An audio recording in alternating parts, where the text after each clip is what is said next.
fucking microphone is off. You didn't hear anything I was saying. But the Knicks, did you? Fuck, was it off the whole time? That's okay. No one's watching anyway. The Knicks. We're talking about the Knicks here. Uh, fuck. I can't believe that. None of that. That was all muted. Well, I was just talking about how they haven't won a championship in 50 years. It's hard to believe. New York, is fucking. Especially because New York is like, gentrified. It's become like this world population center of the elite and the rich and transplants and all this. And like the Knicks still sucked. They didn't get gentrified. They sucked for a long time. Well, they made the playoffs last year. They didn't make the finals, but I think that they made the Eastern Conference. So, it's been building to this. Like I said, I don't know what's changed. What has changed? How did the Knicks suddenly get good? I couldn't even name one of their players. Like when Patrick Ewing was on the team, fuck. Now there's a fucking marquee. I mean, that was back when the NBA was the NBA. That was Jordan era, Barkley, uh, Penny Hardaway, Shaq, Karl Malone. Yeah. Get some of that, I guess. So, yeah, we're doing first person eyewitness Knicks reporting for everyone. I've got to be shadow banned. I'm just shadow banned on everything. Well, okay, here's the thing is like, I'm a little bit, I don't know if I'm going to continue to do streaming, to be honest, because it does feel pointless. But it also feels like all of these social media apps are becoming like uh, basically just like wearing a wire or something. It's just like they want to gather potentially incriminating evidence of us for whatever's coming. God knows there's plenty of footage of me on the internet talking shit about Trump and MAGA and all of that. You name it. Larry Ellison. And so it does feel like increasingly they're just like using the apps to sort of like as like a net to sort of like scour and collect, you know, uh,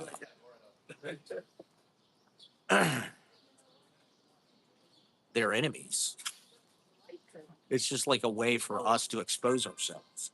All they have to do is go on our fucking social media and see like, oh wait, look at this guy's Twitter. It says he wants to put a fucking. I had a tweet the other. Well, because Trump says he's going to be at Game 3. Trump says he's going to go to Madison Square Garden uh, just to watch the Knicks, which is on Monday night, by the way. The open mic is going head to head with the first home NBA Finals game since like what 1995 or something in Madison Square Garden. So we'll get screwed by that.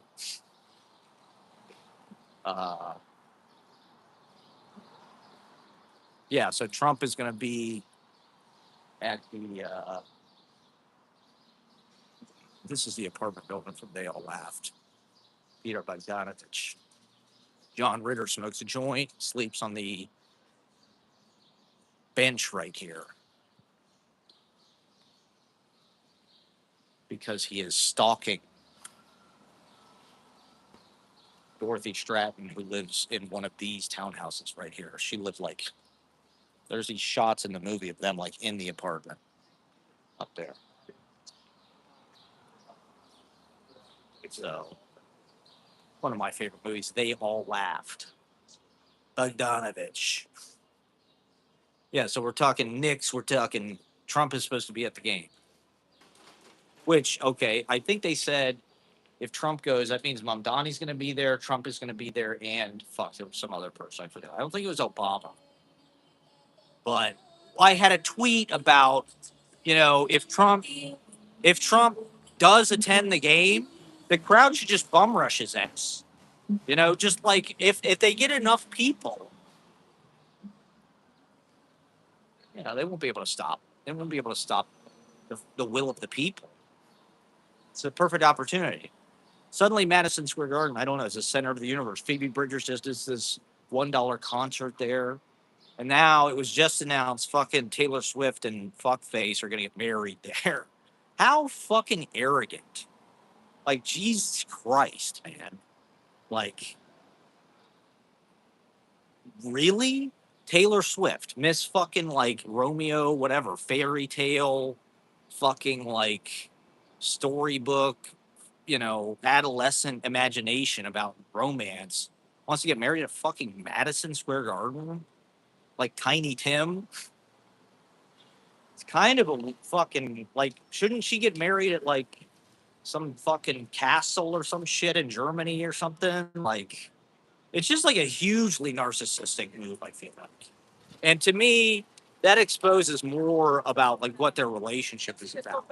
Their relationship is just about these arenas and like getting attention and like feeling like you're some important person because there's fucking 20,000 idiots that'll pay to watch you. Like, that's just fucking really tacky and gross, I feel like. uh, could there be anything less intimate? I mean, I've never been to Madison Square Garden, so like, I don't really know what the vibe is like, but uh, I can't imagine it's like, the most romantic spot to get hitched. Who the fuck else has even gotten married there besides Tiny Tim? Like, and that was like a stunt. That was on the Carson show, right? That was on the Tonight Show. It was the highest rated episode of the Tonight Show ever. Johnny Carson broadcast Tiny Tim's marriage. For some reason, that was like this giant television event. So I don't know. I just think that it is so tacky. It'd be like me getting married at the fucking open mic. Hey guys, I'm gonna get married at the Red Room. It's like, Jesus, get a life. What do you? I mean, I guess they are satanic pedophiles or something. So they're not gonna get married in a church. They could literally get married anywhere. Like literally anywhere. Taylor Swift could have her pick of anything on fucking planet Earth. Madison Square Garden. From the outside, it's just not really a very breathtaking. It's just kind of this big cylinder. I mean, like a big hockey puck. So we're on Knicks pregame watch here, buddy. This is checking out the vibe of the city. I mean, it's hot as fuck. It was like 90 plus degrees today, and but I mean, people are stoked. Did you see the video with Sarah Jessica Parker and Matthew Broderick? So I want to bring you guys into the action. I want to bring you into these streets so you can see firsthand the sports mania, Knicks fever. I could not name a single guy on the team. My policy when it comes to sports, I really only start paying attention when they get close. I don't, I would watch it if I had. Now it's like impossible to watch sports because it used to be on fucking TV for free. Now it's like, I don't even know who shows it. It's like Amazon Prime or something. I don't even know where the fuck you would watch the NBA. So I just don't follow sports unless something like this happens. Then it's like, fuck yeah. Okay. Now I'm in. Now I care. Why would I care? Why would I start caring before, you know, they're really in it? Why would I waste my time? The other thing is like, why do these celebrities care so much? Like fucking Chris Rock or Tracy Morgan, or it's like these guys really are at every goddamn Knicks game. Like what the fuck? What is so exciting about that? I just don't get it. Okay, and here's something that I want to discuss, and this is a little controversial. Okay, but it's something that I'm curious about, and I do not mean this. That right there is F. Murray Abraham. He's sitting there eating. F. Murray Abraham, Oscar winner for Amadeus. You can see him right. He's in the back. He's right there. That's F. Murray. So my this stream is an Academy Award winning. Technically, there are Academy Award winners in this stream. Okay, that was F. Murray Abraham right there. Salieri.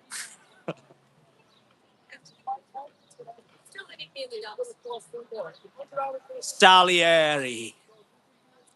Aren't we all Salieri? Aren't we all a little bit Salieri? We're not Mozart, that's for sure. None of us are Mozart.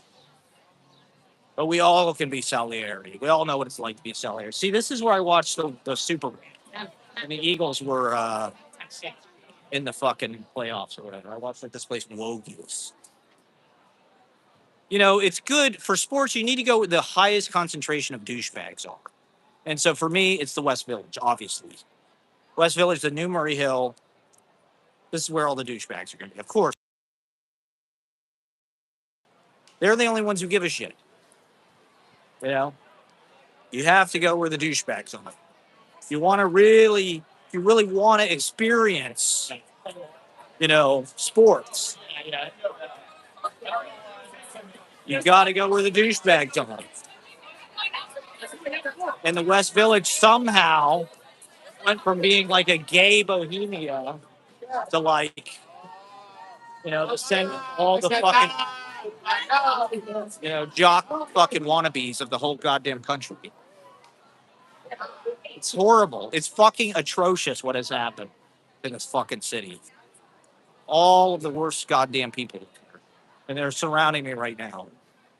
Just basic fucking entitled, you know, people from fucking, you know, these people should be in fucking Nashville or Chicago. Go to Chicago.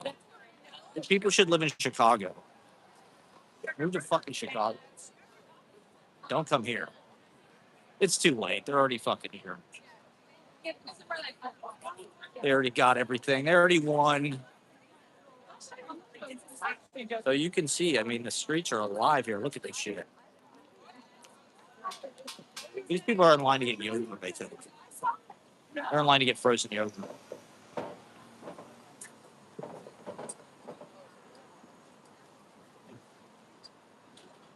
So yeah, we're in the heart of sports fandom in New York, the West Village. All right, sports fans. Okay, so all right, this was something I wanted to ask about. I'm just curious. And I do not mean this in like a racist way or like an anti-Semitic way or anything like that. I'm just curious because it's something I've noticed. And the internet, this is like all the internet is now, is like sort of borderline racist takes. But like, okay, here it is. Why do Jewish guys like basketball so much? I just don't get it. Like, why is Ben Stiller at the game? Why is Timothy Chalamet at the game? Why is fucking, you know, Woody Allen obsessed with basketball? I mean, it's obviously, it's not like just Jewish guys. Like, I'm not just saying like they're the only people that like basketball, but like Jewish guys seem like they love fucking basketball. It's just like, why? I just don't get this. What do they like about it? They like, you know, like fucking Timothy Chalamet, you know what better things to do than be at every fucking, you know, Knicks game? Like, Ben Stiller, like, dude, you're 5'8". Like, what the fuck do you care about basketball? You know? I was watching this interview with Dustin Hoffman, and they were asking Dustin Hoffman, like, he's on the red carpet. They're like, what are you inspired by?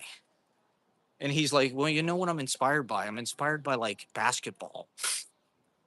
Watching the Knicks is like watching a ballet. Like, cool. I just don't, why? I just don't get it. What is that? It's just a weird, I mean, I'm sure there's articles about it probably in fucking Grantland or something. But like, I guess, you know, black people and Jewish people do kind of have like some kind of like cultural partnership, sort of, or I don't know. It seems to me like Jewish people rip off black people a lot and sort of steal their culture. Like I said, not to be anti-Semitic or anything like that, but uh, that is Dave Foley. That was Dave Foley from Kids in the Hall. I swear to God. Maybe I'm hallucinating, but I'm pretty sure that was Dave Foley. Kids in the Hall. So the celebs are out here today, people, for the fucking Knicks. And because it's, it's like the nice part of the year in New York. Wow, that's two celebrities already. Dave Foley and F. Murray Abraham. We're talking A-list, everybody. I mean, I actually like Dave Foley. I should have said something, but I don't really talk to celebrities, to be honest. I don't really get along with them. I don't really know how to do it or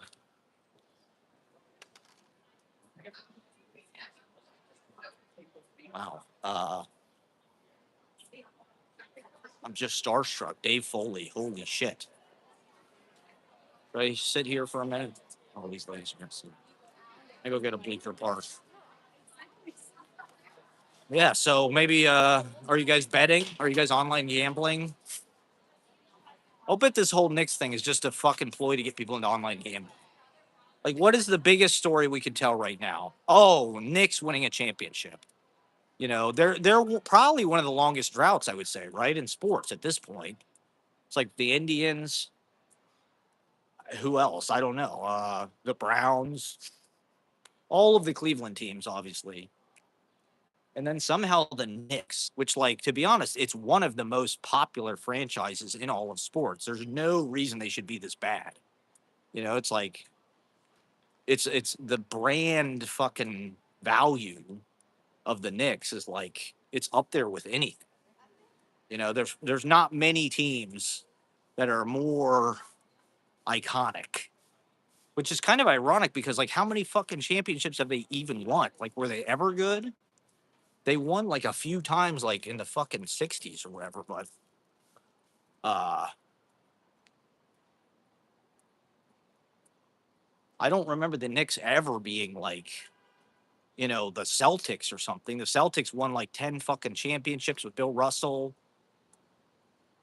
They maybe won a few times. Like wasn't Phil Jackson on the Knicks? I'm not really a huge sports fan, but like being from Columbus, Ohio, you have to like being a straight male from the Midwest, like you have to have like a working knowledge of some sports just to like fucking have a conversation with anybody. And so against my will, throughout my lifetime, I've absorbed certain information about players and teams and shit. And like I said, I start paying attention when they get close. Like this is exciting just from a cultural perspective. Maybe not. I mean, I'm excited to see the game and like I will probably watch the game, but like, uh,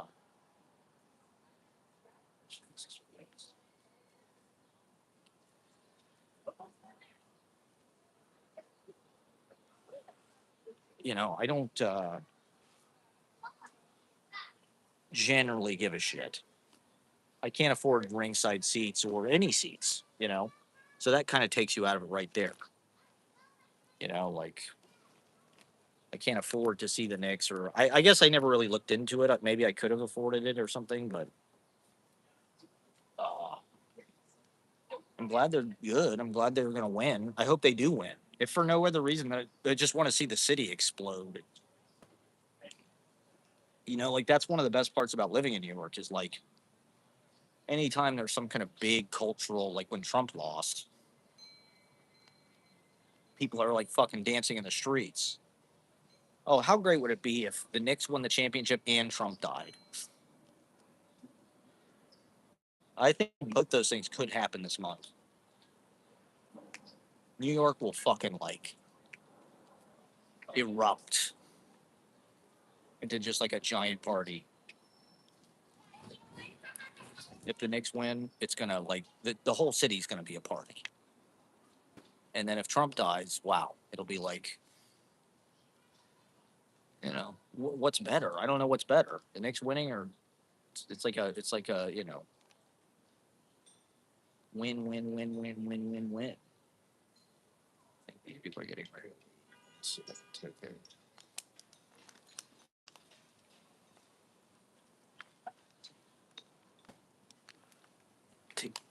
Take, yes.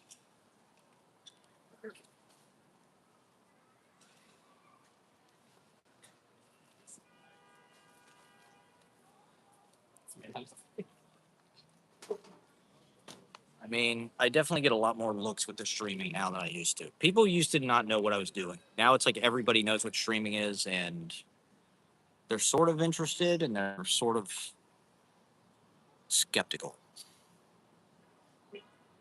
Okay, yeah. So Trump, we're on Trump death watch. Well, he was just in the fucking hospital again, right? They just did another physical or whatever the fuck they do when he goes to, Walter Reed. And I don't know. I mean, of course, there's shitloads of people on TikTok who like wishfully have been. See, this is why I can't live stream anymore. Because I'm literally getting on the internet talking about how we're all waiting for Trump to die. It's like that probably is, if Homeland Security got a hold of this video, you know, well, I mean, people are speculating that's why Peter Thiel left, maybe. Because if Trump does die, then what's going to happen to all these criminals who are fucking in the administration and shit?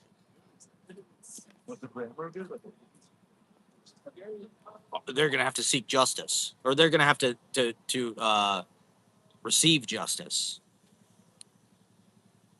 and they deserve it. They get whatever's coming to them. I'll believe it when I see it. I mean, like I said, people have been on TikTok sort of expecting that Trump is going to die for like at least the last year. There's all these people that talk about how he has intravenous insufficiency, dementia, obviously, and at this point, I'm not really sure how much difference it would make. I guess it would sort of bail us out in a way, but uh, he's already done so much fucking damage, and we've already got one foot in this fucking pile of shit in Iran.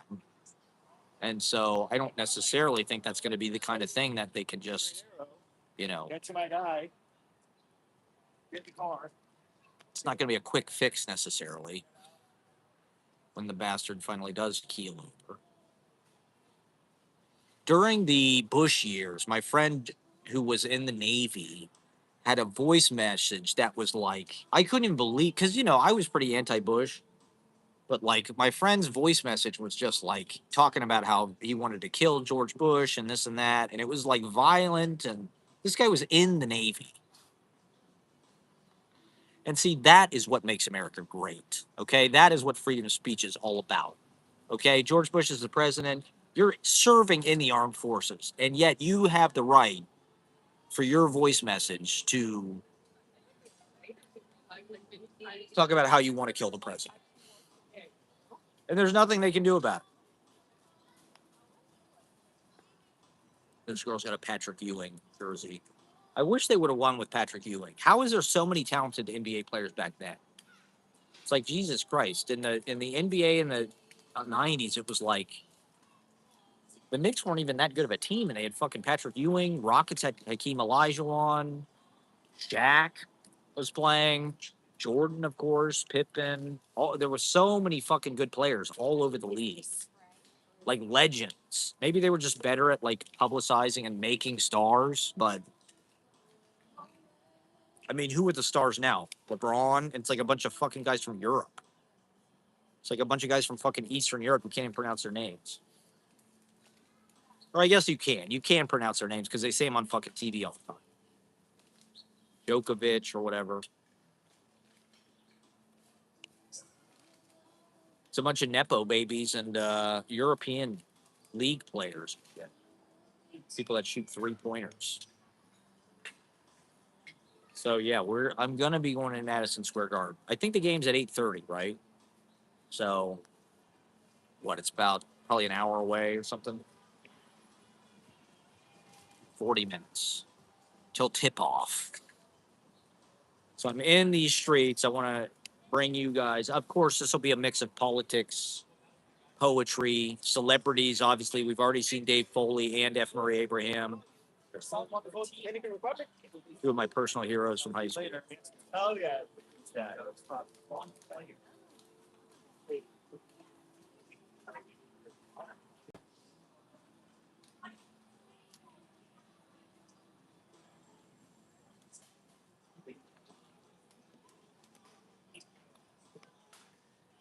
Uh, I guess I need to get braver with my live stream. I should have just said something to Dave Foley. I should have. See, the thing about these streams and shit is like you have to like accost people to get people to watch. You have to do shit that like people at home like think. You know, you have to troll people in real life. Like that's what the internet has become. It's like you get views for being like an asshole, and that's why we have the fucking president because that like drives engagement. You know, it's like forget about being like polite.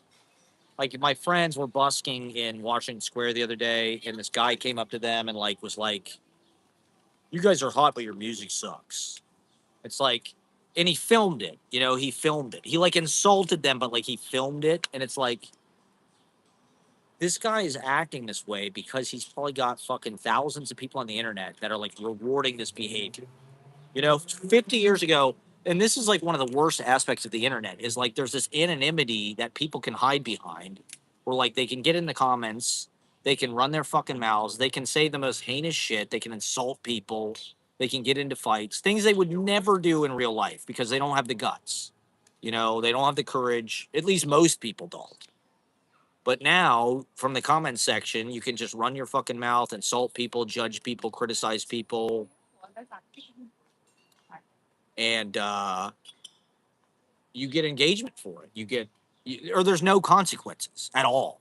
You know, you can be racist, you can call people names, whatever, and there's just no consequences at all. Maybe you'll get like your account, like a warning or something, but like you're starting to see that kind of behavior bleed over into real life with like these kick streamers, these Twitch streamers. And I've been talking about this for years and years and years. How this is the context now. You know, people don't even give a fuck about, or it's like this is dictating what the real world is rather than vice versa.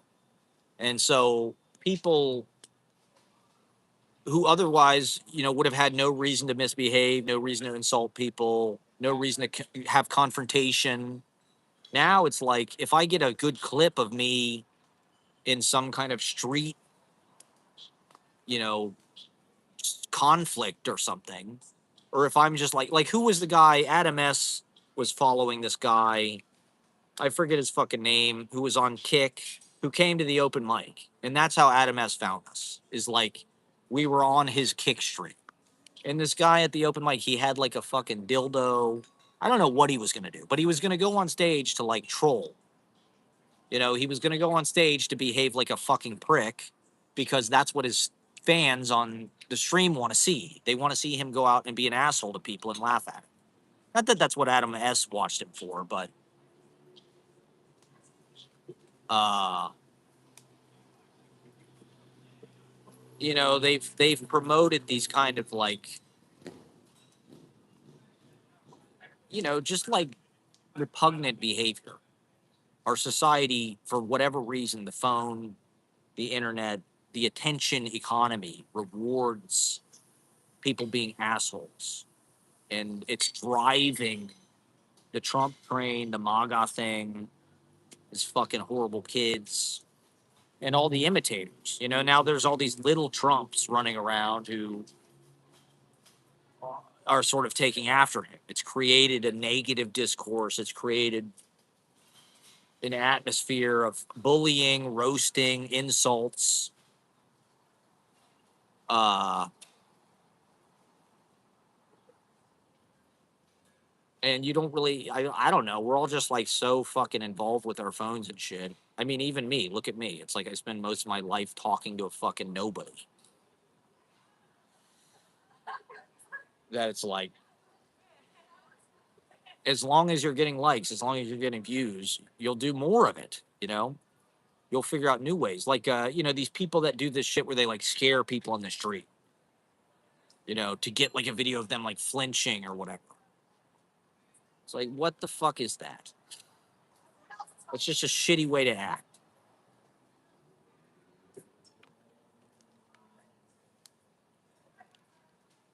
And I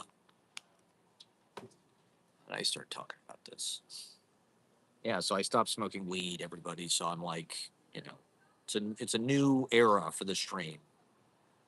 Well, like I said, I don't even know if this is worth doing it. What am I just going to continue? I lost like 5 followers this week.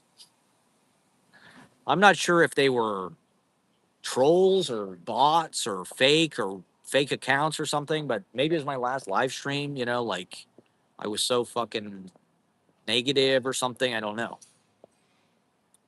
Now that I'm sober, I'm like cranky. When I'm high, I'm like kind of laid back, but I'm more fastidious and more uptight. So I lost 5 goddamn, and I don't have that many goddamn subscribers to begin with. I got 544 now. I had 549. Maybe I should interview people about the fucking game shit. So I'm sort of trying to relearn how to do this, or is it going to be as exciting for people? Is it going to be as entertaining? I'm not sure. Do I need to be high to make it work? I don't know. Um,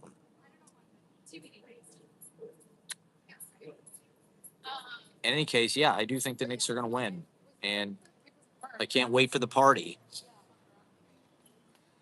Okay, what else have I got to talk about?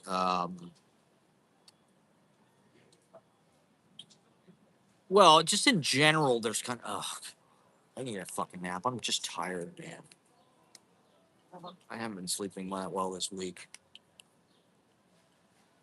but I feel obligated to do this. I don't know. It's my outlet, but like I said, I just don't know if it's worth it to do this anymore. It's like it's not going anywhere. I guess I need to revamp this or rethink this and like do it in some other way. Otherwise, I'm just gonna keep streaming to fucking nobody for the rest of my fucking life,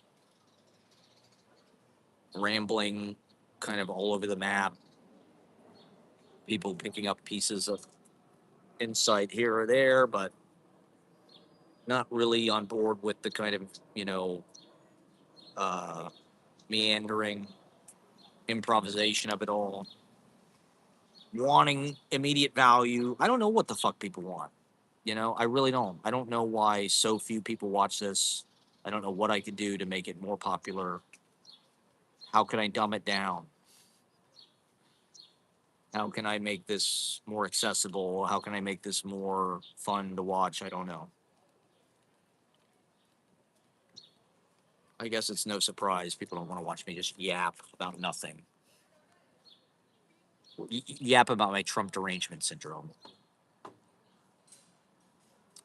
And the subjects just kind of come to me as they come to me. They're not really like anything I planned or okay. So I just had one person tune in. They will tune out, I guarantee you, within 1 or 2 minutes. Uh, because I don't know what they expect. Oh, see, they're already gone. They got on and they said, "What the fuck is this? This is gay. Let's get the fuck out of here."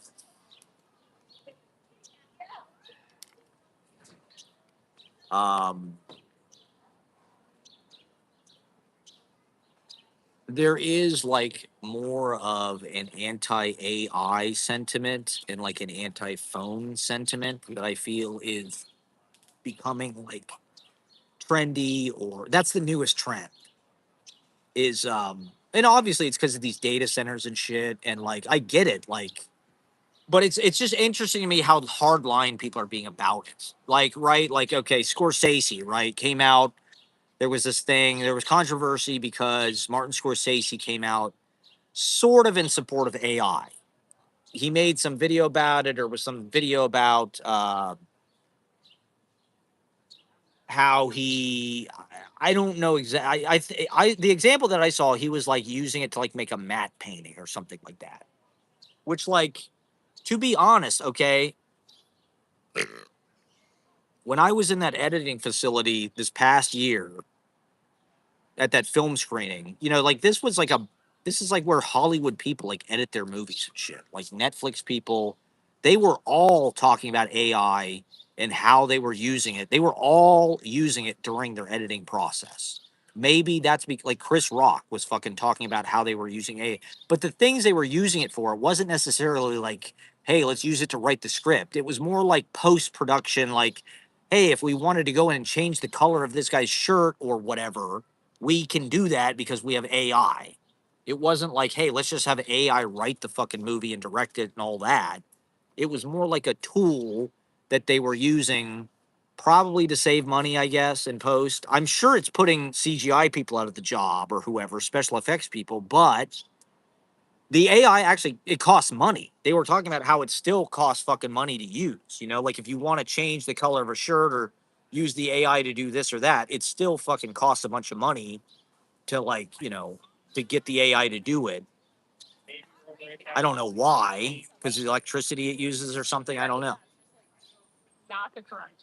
But to me, I mean, the moral problems that I have with AI are more like, yeah, because of the electricity it uses, the water it uses, the data centers, all of this shit. I'm not necessarily opposed to like using it as a tool per se, but we'll be lucky if that's all it is. The writing is kind of on the fucking wall. That's what people don't really understand. It's like you can't really fight this stuff. That's what 2001: A Space Odyssey is about. It's like, or McLuhan. It's like the medium is the message. When the technology is here, people are gonna use it. It's going. As long as these data center or whatever, as long as they have the electricity, the water, whatever, it's like it's going to happen. You're not gonna like stop people from using this. Like look at phones. Like people can try all they want to be like going off their phones or whatever, but like go on any fucking subway train, 90% of the fucking people are on their phone. And look around you anywhere. You know, everyone is looking at their goddamn phones. Part of the time, is that a bad thing? Like, yeah, probably. In a lot of ways, it is. It's definitely changing us on a fundamental level. Absolutely, in many, many ways that we don't even understand. Elon Musk was saying we don't know how to think anymore, which, like, I don't think that's true. But like, the phone keeps it shallow. It's hard to go deep now because you're just scraping content all the time. You're constantly, you know, oh yeah, I'll write for 5 minutes. Boom. Then I got to go check my apps or whatever. I got to check then I'll go back and think about, oh, but now I got to go on Twitter. It's just like, it's this permanent kind of interruption, shallow, uh, immediate gratification thing, but it's here and it's not going anywhere. And convenience and capability are going to supersede anybody's political or moral reservations about it. And I guess the thing that it annoys me because it's just another fucking hipster trend. It's like 2 years ago it was something different. 2 years before that it was something different. Now all the fucking mindless like people that want to be cool, this is their new thing. Is like we're gonna be Luddites. We're gonna get rid of our like Ashley. Ashley got a flip phone because all of these fucking morons are getting flip phones now. They all are. Look, they all got flip phones at like the same time. Late last year, Ashley was like early to the trend. But all these idiots in Brooklyn and shit are all getting flip phones because they think that it matters when it doesn't. Like you're not going to stop the smartphones. It's not going to happen. I'm sorry. It's just not. And it's my fucking attempt has been to utilize it for whatever, you know,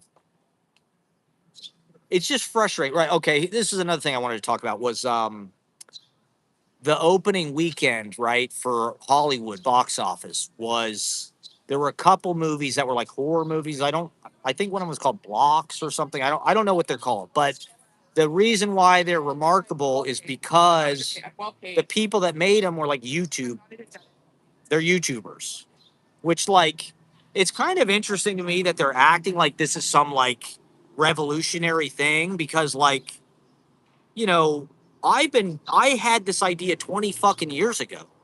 When YouTube first started, I thought I will make films, I will put them on YouTube, and that's how I'll get discovered. And I did. You know, all of the short films that I made in the 2000s, I put them on fucking YouTube. I didn't get discovered. I wasn't like the fucking Lonely Island or Bo Burnham or whatever, or Fred. But it was pretty clear that like that was going to be one avenue for like independent cinema to distribute itself. So the idea that Hollywood is like shocked like 20 fucking years later, like, oh my God, these goddamn YouTubers made a movie? What? It's like, yeah, what about Fred or whatever? Fred again. Like they were making fucking movies.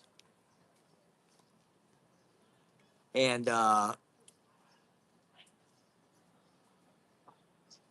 it's just another, I mean, frustrating thing. I guess what was exceptional about it was like made a bunch of money. These movies made like 40 million, $50 million, which Hollywood can't really figure out how to do that anymore. They're hamstrung by their shareholders, just like every fucking business in this country now, where it's like they make all this content that's just like IPO, that's return on investment. They don't really give a fuck about the movies at all. It's all just like stack as many fucking movie stars as you can and like IPO so that we're gonna get a guaranteed opening weekend and shit. And like the audience knows that they're being condescended to and patronized to. You know, even the stupid people have figured it out after 10 or 15 years of this. 10 or 15 years of Marvel movies. Finally, the stupid people have figured out, like, hey, this shit sucks. What happened to real movies? And I mean, these YouTubers, it was like a horror movie. You know, it was like Blair Witch or Paranormal Activity or something. It wasn't like some indie film. You know, it wasn't like they made, uh, you know, Slacker or something. You know, they didn't make Memento. They made like some shitty fucking exploitative horror film, which like of course that shit always makes money. And I don't know, maybe they have some built-in audience from like their YouTube or something, but I think that's something that Hollywood just has to adapt to is like now screens of all sizes are like fair game and they're kind of all one thing. YouTube, movie theaters, Netflix, whatever it is, TikTok, vertical, portrait, landscape. It's all kind of one thing now. It's television. It's not like, before the internet where there was this clear hierarchy where it was like movies on top and TV, and they're like two different things. That was dictated largely by means of production. Movies were more expensive because it cost more money to use the film and the equipment to get a higher resolution image. TV was beholden to a studio, was beholden to broadcast video cameras because it was cheaper and it was a more immediate form of production. And it didn't look as good. It was 640 by 480 or whatever. It was all blurry and shit.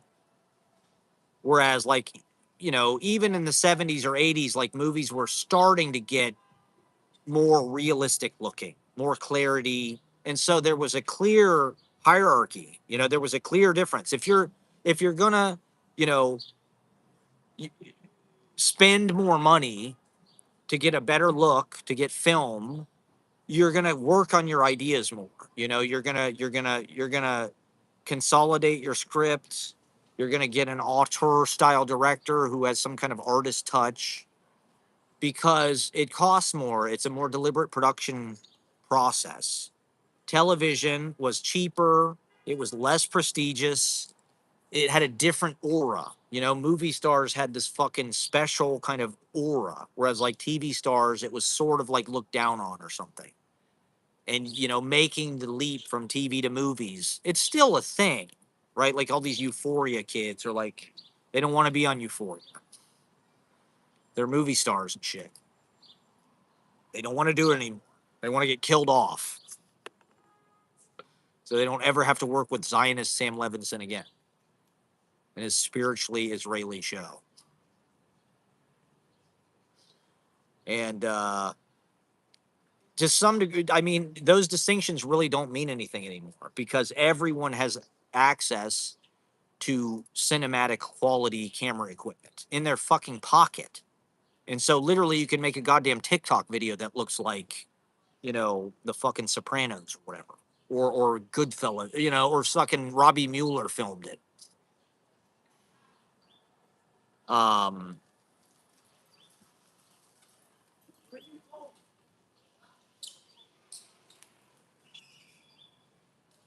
the pivot to me was I stopped making like scripted content sometime around like 2010, and I shifted towards what I thought was like, an improvised, non-scripted life movie. My philosophy of like vlogging, the point of it was to make a movie using the characters, the dialogues, the scenes from actual life, right? Like autofiction. Just directly go to the source. Just film, rather than write a character based on somebody, just film them. And now that's what everybody does. That's everything. It's becoming more and more and more of everything. So it's less novel now. Whereas like now, probably putting scripted content on YouTube would be novel. Maybe for most of the last 10 or 15 years, it feels like YouTube has been some like weird like utility site. It's like figure out how to learn to do shit, watch like product review videos, unboxing videos. It hasn't really felt like a movie theater per se. It's more like Google, but with videos. Whereas maybe it will pivot. Now there's like this vertical scripted content. That's another fucking idea I had. 10 years ago, I wanted to do scripted series for Instagram. Just film little episodes, upload them to Instagram because that's where the eyeballs are. And now it's like that's vertical scripted content. On TikTok, there's all these soap operas and shit that are like, they're like bad TV shows. Except, I guess they're making shitloads of money. And so I do think that I just had this discussion on Twitter with somebody about the movie Once Upon a Time in Hollywood. Somebody said it was the only great movie of the 21st century, which I think is absolutely insane. I don't think Once Upon a Time in Hollywood is like a great movie. Like it's definitely a super fun movie to watch, and it's like an entertaining movie and a good movie even, but it's not like some unique masterpiece of world cinema. Like, and in fact, I think there's plenty of great movies that have been made in the 21st century. Once Upon a Time in Hollywood is not one of them. It's okay. It's probably about as good as like Wolf of Wall Street or something. It's like a fun, epic canvas. It's a crowd pleaser, but it doesn't really have like the depth or like the nuance or the sophistication of like some of Tarantino's other stuff. Not like Pulp Fiction is a little bit of like an avant-garde movie in a way.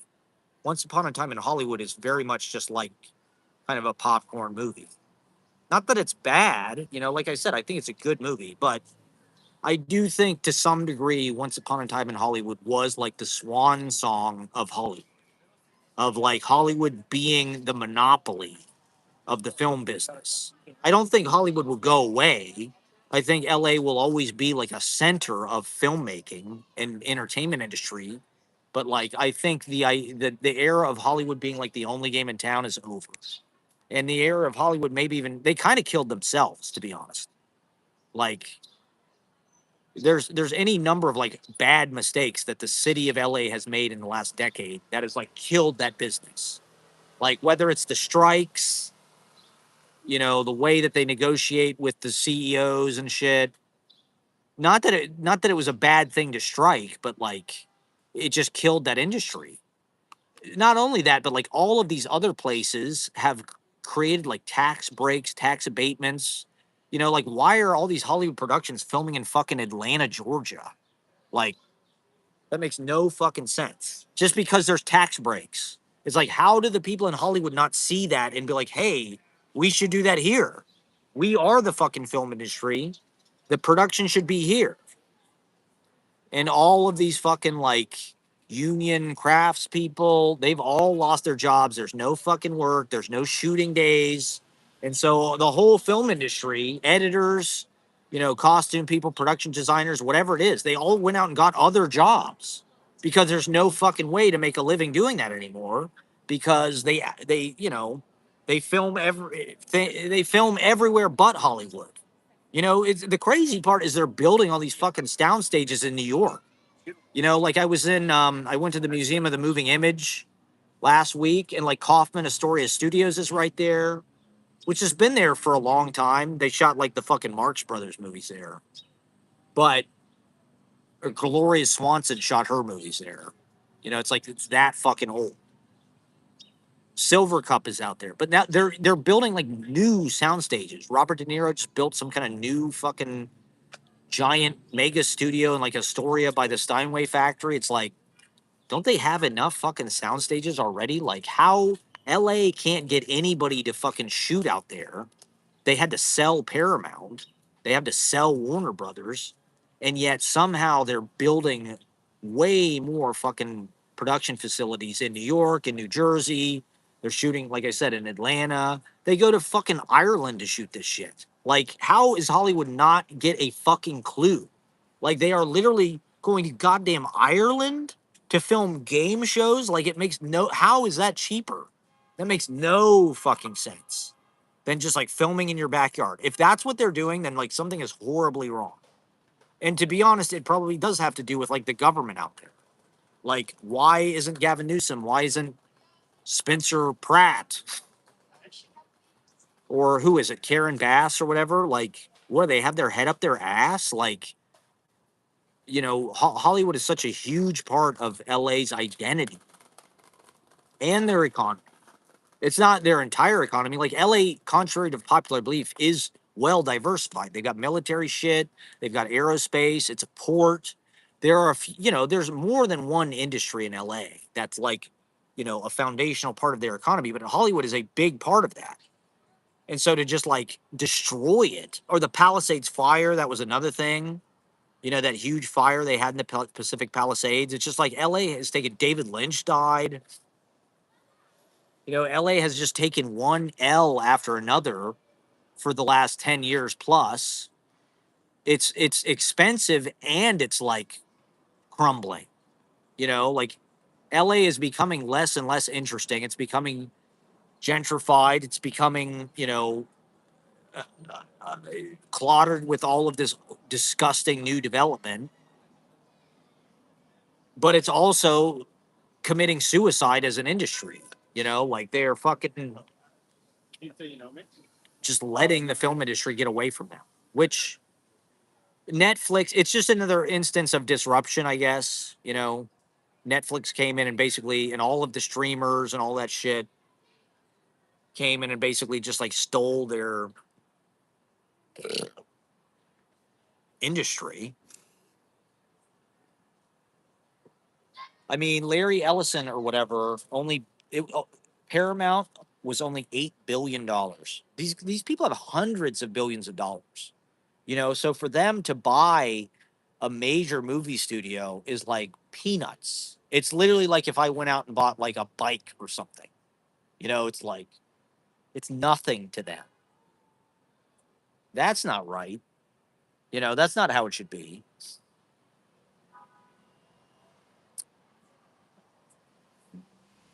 And yet, our whole media has been sold in the last 3 or 4 years to a handful of Zionists, basically. The Ellisons own practically all of Hollywood. Barry Weiss is destroying CNN or CBS and 60 Minutes. And the thing is, it's sort of like an instance of game, set, match where like they have so much money that they can afford to buy this shit and ruin it. Elon Musk can afford to buy Twitter and tank it. Larry Ellison can afford to buy CBS News and 60 Minutes and fucking destroy it. I think that's their intention. It's like they might, Elon Musk, what? Twitter cost $40 billion for him. The dude's going to be a trillionaire. Like $40 billion is nothing. It's like It's like if I went out and bought a fucking computer or something. So it really doesn't matter if that business, it doesn't matter if CBS News makes any money. It doesn't matter that, Byron Allen is on instead of Colbert and nobody fucking watches.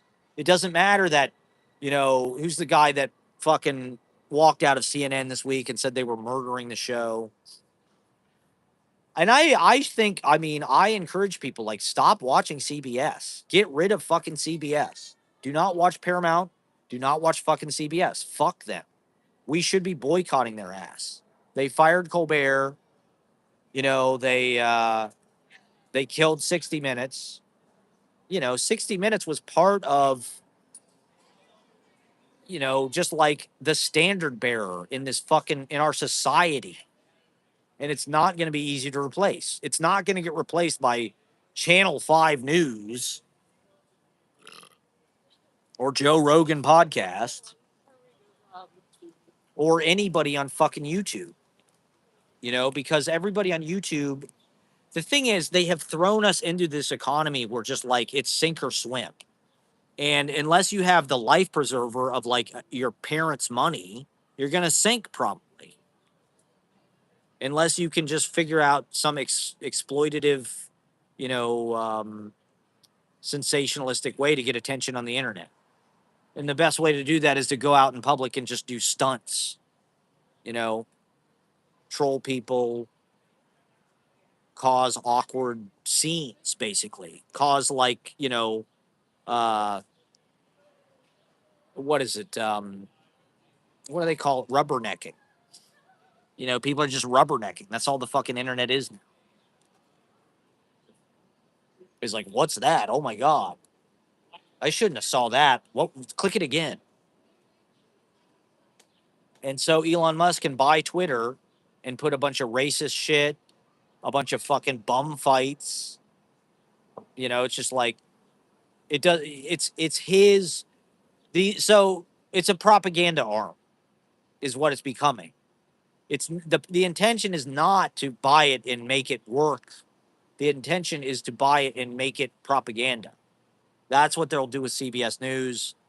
That's what they'll do with TikTok. That's what they'll do with everything. They own everything. They own fucking YouTube. So I don't really know that it is worth it to be on here doing this, to be honest. Like, if YouTube is literally just like an AI data training model, that's what I feel like this is. They need me to live stream and everybody to live stream as much as possible so they can feed it into their AI modeling programs. It's not really about, you know, creating a media, you know. It's about we want you to dump all of your ideas into the internet so we can steal them. Even like a fucking AI answer, like I have been using, when I Google or whatever, the AI answer like pops up as like the first thing. So honestly, that's a lot of times when I Google now, that's what I'm looking for. But it's like all the AI does is it aggregates the websites that are beneath it. It tells you the same shit that the websites would tell you. It's just it's a middleman. It's getting between you and the source. It's stealing all of the uh data of the fucking source or whatever. It's stealing all of the intellectual property of the source, and it's creating a middleman that is regurgitating it out as if it's its own product, whether it be flyers or videos or just little chat GPT answers or whatever. It's not really necessary is what I'm saying, but they're forcing it on us like it's the future. And you know I get people trying to fight against it and stuff, and I don't use it for that much. But like, like I know this guy, and he makes his flyers using AI. I'm sure you guys have seen this. Like, there's a certain aesthetic that these flyers have now, and to be honest, they don't look bad. They're not really like artistic or anything, but like, it's a fucking flyer. People fucking don't want to see it anyway. And so, if you can just type a little prompt into the AI and then fucking 2 minutes later, it's going to complete the whole job for you. As somebody who promotes events or books events or whatever, it's an obvious tool to use, particularly if you're not artistic. It's like, well, okay, I could go and pay an artist to make a flyer, which is probably what I should do. In a perfect world, that's what you would do. Or I could get on Chat GPT and have a flyer right now, in 2 seconds, and I can make it however I want to make it, tell it exactly what I want. Is it going to be perfect or like, some super aesthetic thing? Like, probably not, but uh, it's free and it's immediate, and no one is going to say no to that. Particularly people that run fucking businesses. Like, that's what they're looking for. They're looking for cheap and fast. Sorry that and the Mexican version. I don't know. I just had Popeye's chicken for the first time in like a few months. A week.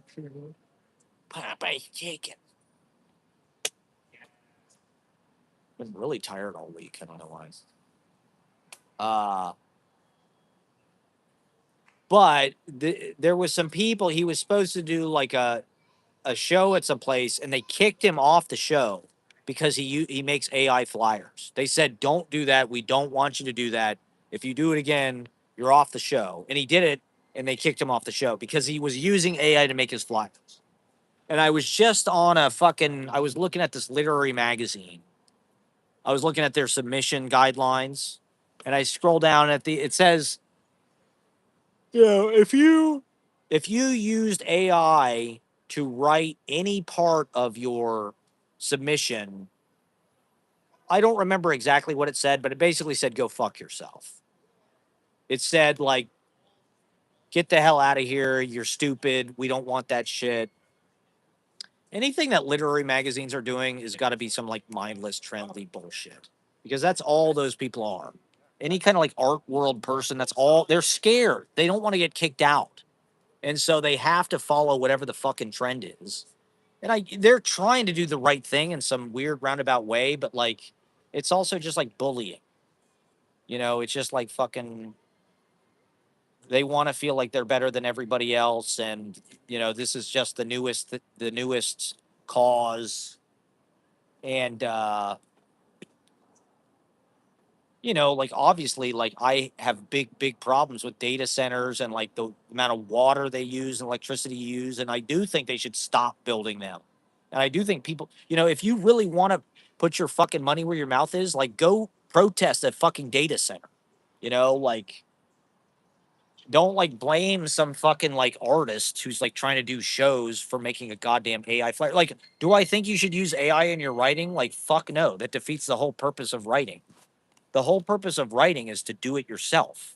That is literally the entire fucking purpose of doing it. Like, if all you want is just like AI to spit out the thing for you, you're not a writer. But look at fucking Andy Warhol or look at Jeff Koons. It's like they don't, Andy Warhol didn't silkscreen his own paintings. Gerard Malanga did. But Andy Warhol signed the motherfucker. It's like, well, what's the difference? What's the difference between Jeff Koons having a whole studio of people who basically make his art for him? They're the people who do all the fabricating and all the actual like craft. He just puts his fucking name on it. And I guess he does the prompt. He tells them what he wants, I guess. But yeah, I mean, to me, yeah, you don't want to go overboard with it. Like, you definitely shouldn't be using fucking AI. And I don't use it for anything, obviously. I'm like, I just don't. To me, I'd rather draw my own flyer. That sucks. I don't, to me, that takes all the fun out of it. I have experimented with AI at times just to fucking like, participate and see what the hell it is because it's the thing that's happening. And as a human being, you sort of like want to be involved with that stuff. But, uh, I'm not like fucking, you know, working closely with AI on my new fucking movie and like putting in a bunch of. So like I don't really have a problem with Scorsese like saying that it's not a bad thing to use or it's a tool. Like, is it going to put matte painters out of business? Is it going to put CGI people out of business? Is it going to put. That's the nature of this business. Look at vaudeville, right? Did I talk about this last time? You know, movies came along and put vaudeville out of business. Those people were fucked. And what did they do? They had to go find some other thing, like unfortunately that's just the way of our world. It's like something can come along and just shift the whole context, and if you can't evolve, you die.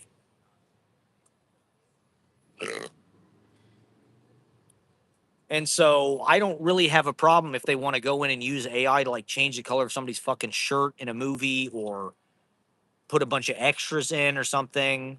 I mean, I think stealing people's likeness, that's a different story, especially if they're alive, like if they're dead, that's a little different. But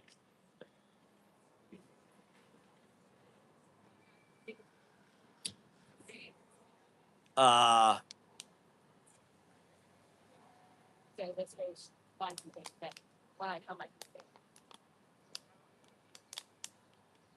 I was reading this book at the library. I was just at the library, and it was this book about Arthur Miller's New York. And it was crazy because Arthur Miller like kind of lived in the exact same parts. First, he lived on 110th Street in Central Park North, right near, Ashley lived on 109th Street. And then his family sort of went broke or something in the depression, and they moved to goddamn Midwood. He lived on East 3rd Street and Avenue M, or like off the Avenue M stop. And so Arthur Miller literally had the same kind of like world that I had. But in any case, I'm reading this book and I'm like, I think fucking AI wrote this book because there were all these weird like glitches in it. There was like things that repeated, there were things that like this lady has walked by 3 times and she seems like annoyed that I'm doing this for some reason. It's like, dude, it's a free fucking country. I'm allowed to goddamn live stream wherever the fuck I want. Uh,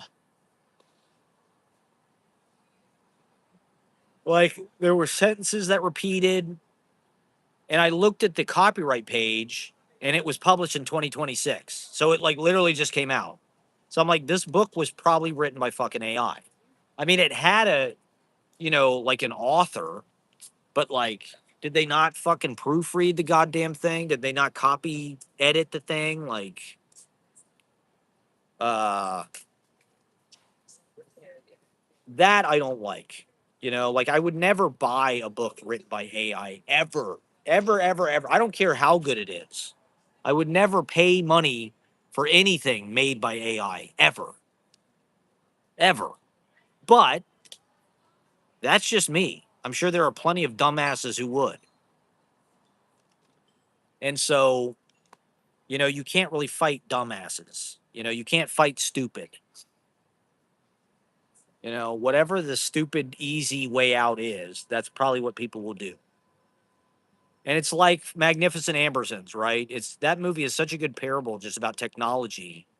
Like to paraphrase, like I'm not sure that AI is going to add to the beauty of the world or life of men's souls, but AI is here. And our world is going to be a lot different because of it. So I'm not saying like you need to get on board or anything, but the efforts to like go back to flip phones and shit, like give me a break. A lot of these people still have fucking smartphones. It's just they only look at them like when they're on Wi-Fi or something. It's like that's what I was doing 10 years ago. 10 years ago, I had a BlackBerry and an iPod Touch. So I could only get the internet when I had Wi-Fi, and my BlackBerry was just like for texting and phone calls. But when, I could afford an iPhone, I just bought the fucking thing. When they lowered the monthly bills, I just bought a fucking iPhone. You know, my BlackBerry, I think the bill was like $25 a month or something. And so it's just a bunch of fake fucking virtue signaling.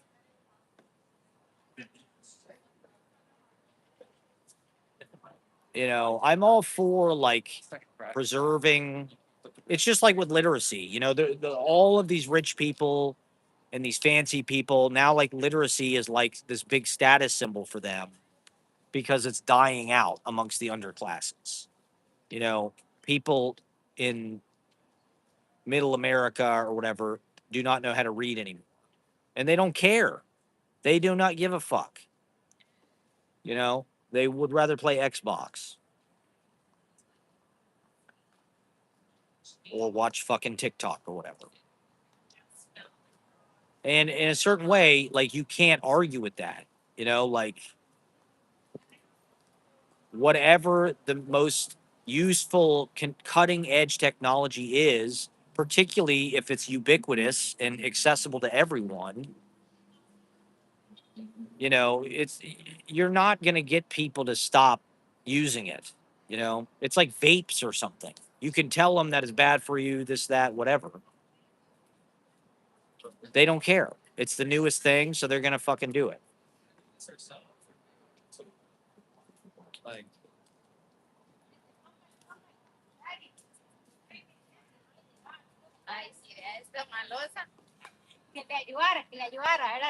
Uh, you know, if people really wanted to make a difference, they'd blow up some of these fucking data centers. You know, I wish some of these people who are like performative on the internet would become like the Weather Underground or something because they fucking act like they are.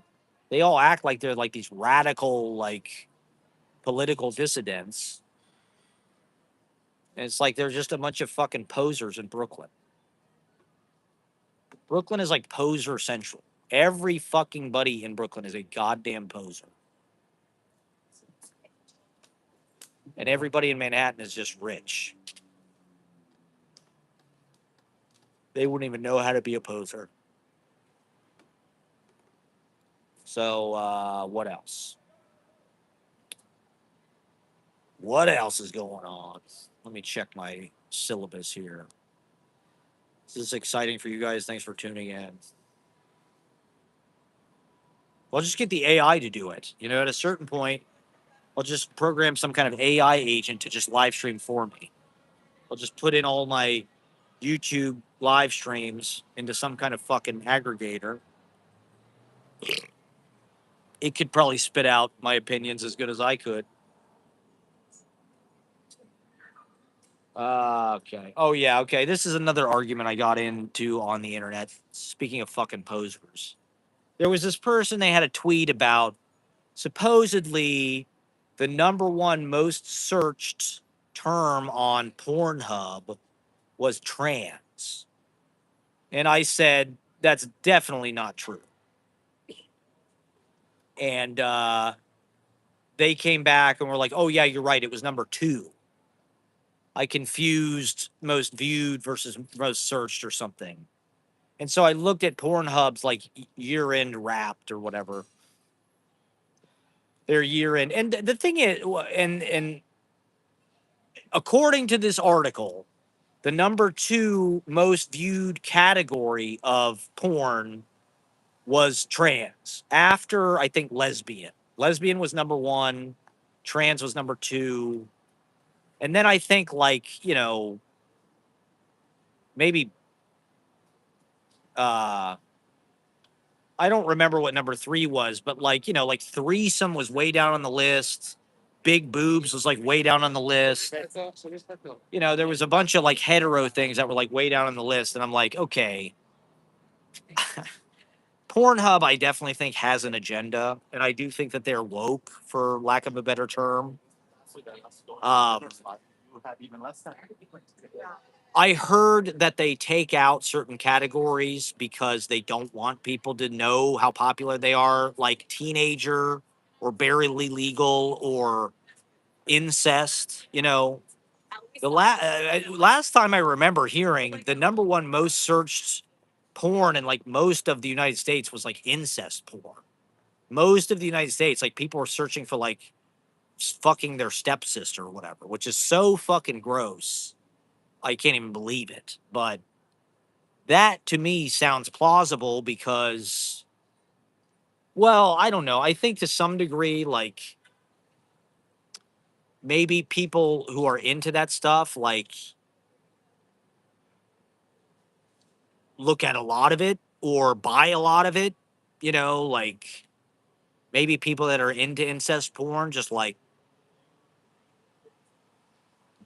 search it a lot or view it a lot or pay money, like how many, the idea that anybody ever paid for porn on the internet is crazy to me. Why on earth would you ever put your fucking credit card number into a porn website would be way beyond like you can get pretty much anything you'd want to see for free. And they used to be like really expensive. It'd be like it's only 49.95 for it's like Jesus Christ. And then they have your credit card number and they probably just fucking, run away with it and charge you a bunch of fucking shit. Uh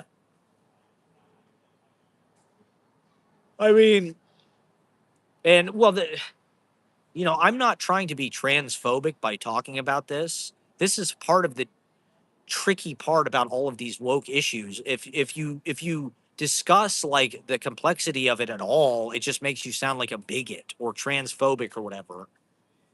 And like, maybe there are a bunch of Republicans on fucking the Pornhub that are searching for goddamn trans fucking porn. I mean, look, there was this Jim Norton, the comic. He came out saying his wife or whatever is trans. He likes sucking his wife's dick. I'm not gay or anything, but I like sucking my trans wife's dick. Maybe there are a bunch of guys like that out there. I mean, I heard Matt Dillon is really into trans women, or Eddie Murphy, for instance. Maybe trans is the best of both worlds. You got a dick and a vagina and tits. You got everything. You got it all. Whatever you're into, it's all there in one stop shopping. But I'm a little skeptical. Call me skeptical. I mean, maybe I'm just old. Maybe I'm a dinosaur. Maybe this is just a difference between, people that were born before all the woke shit and people who were born into it. Maybe a bunch of Gen Z people are just out there watching a bunch of fucking trans porn. Not that there's anything wrong with that. My issue is more like the ways that, particularly trans females, that's male to female, there's something about it like they really want to push it on you. It's like they want you to like be attracted to them. They want you to like, like I was at this show once in Brooklyn and there was a trans performer and they said something about who here thinks like trans people are hot and I like clapped because I was trying to be supportive. And then they're like, "Well, would you ever fuck a trans woman?" Because they were trans woman, and I'm like, "Well, no." Oh, so you're a bigot then? It's like, well, no. It's like, or you're lying. You're lying. You said you thought trans were hot. It's like, well, look, just because I don't want to fuck you doesn't mean I'm a bigot. Okay, you're not like a normal woman. Okay, I'm sorry. As much as you want to be like accepted in that way, like there is a difference. Like that's okay. That doesn't mean you're not like performative as a woman and we can't acknowledge you as such, but like it's not the same fucking thing. I'm sorry. And like I just don't like the way that it's become this like wedge issue and women are on their side and they use it as a wedge issue and they think that they're like the victims or something, like women think that these trans people are like harmless or innocent or victims. And it's like, I don't know, I feel like there's a lot of opportunistic people who are using that as like a front to get attention, to manipulate people, to get leverage. Does that make me transphobic for saying that? like I said, that is part of the problem with the trans issue is like we we don't have a problem with it. I don't give a fuck if people want to be trans or fuck trans people or anything like that. But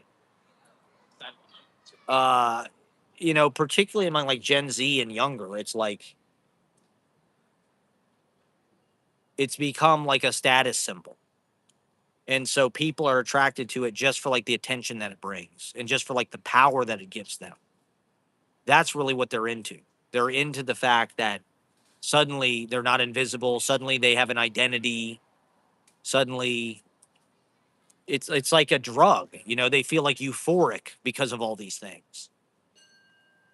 And that makes them feel like they're finally like themselves or something. And it's just devastating what they're doing to their bodies. And it's their body, their choice. They're allowed to do whatever they want, but it does feel like something that's just like being like mass induced. It's like because it's like this hyped up media archetype and like this sort of like avatar of the age. It's like in the 60s, if you had long hair, you were like, whoa, this guy's like who's this fucking long haired panty waist? Who are these fucking hippies with this long hair? It was a way to piss off the squares, I guess. That's what trans is now. It's like, oh my God, who are these fucking men in dresses with tits? What the hell happened? And I'm like one generation removed from it being like a normal thing and like a cool thing. And so my attitudes, I guess, are a little bit old fashioned when it comes to this stuff. And like I said, I don't have a problem with it, but it just feels like a lot of those people expect preferential treatment and they sort of act like they're better than you, or you have to like, they're kind of bullies in a way, some of them, because they know that like if you don't accept them, that like you're gonna be destroyed by that. That's gonna affect you more than it's gonna make you look like a bigot. It's gonna make you look like, and I guess I just shouldn't care and just should just embrace it. But it feels like a lot of those people are manipulative, opportunistic. They're not victims. They're a lot of them are incredibly privileged people. They went to like fancy fucking schools. Their parents are rich. They want to get back at their parents for not paying any attention to them. Maybe they're traumatized through, one thing or another. And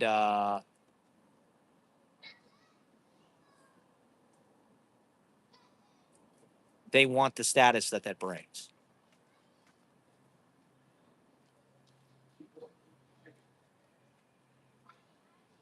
This lady keeps going around in circles taking pictures of like these. I can't even tell what the fuck she's taking pictures of. This lady has literally walked by like 10 or fucking 15 times. So now I've got no viewers because I started talking shit about trans people. I guess you can just lump me in with fucking J.K. Rowling and Chappelle and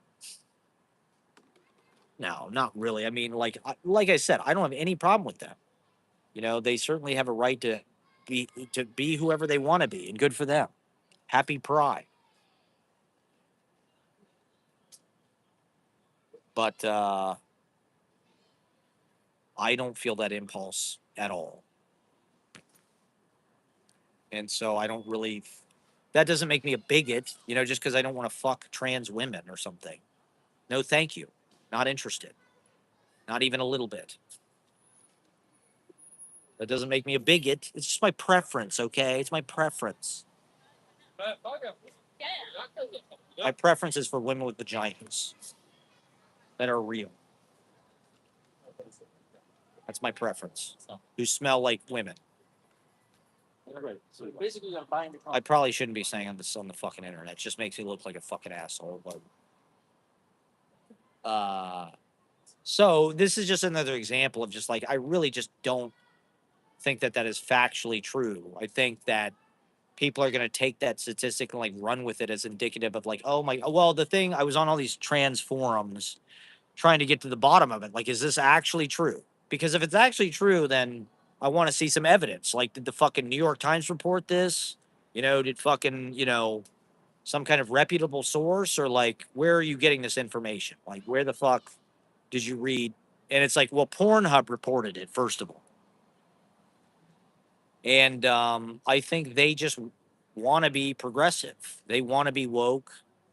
They want to be, I don't know why. I mean,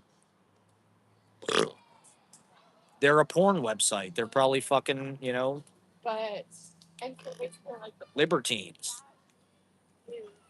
They're in solidarity with the LGBTQ community. They're used to being kinky and queer and all that. But I just don't really, I can't imagine that that's true. I can't imagine that straight men are out there, at least not like the majority of them, searching for that rather than like, fucking threesomes or whatever it is, whatever the hell you're into, BBWs.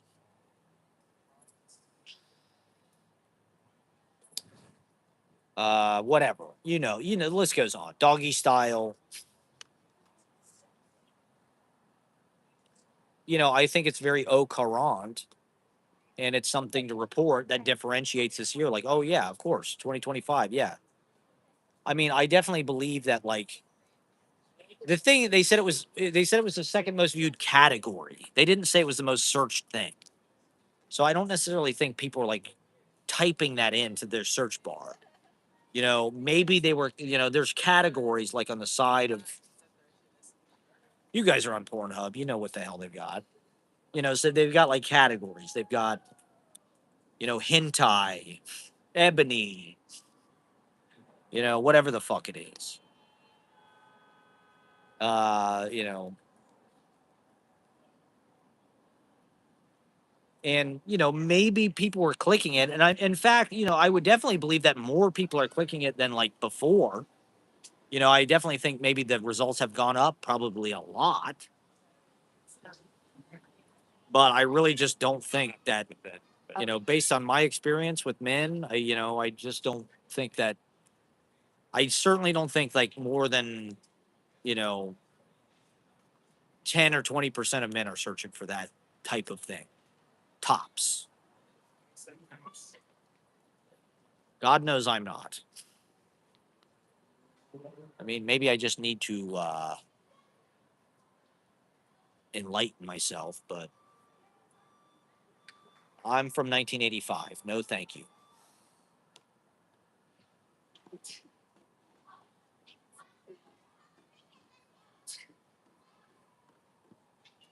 Misinformation, fake news.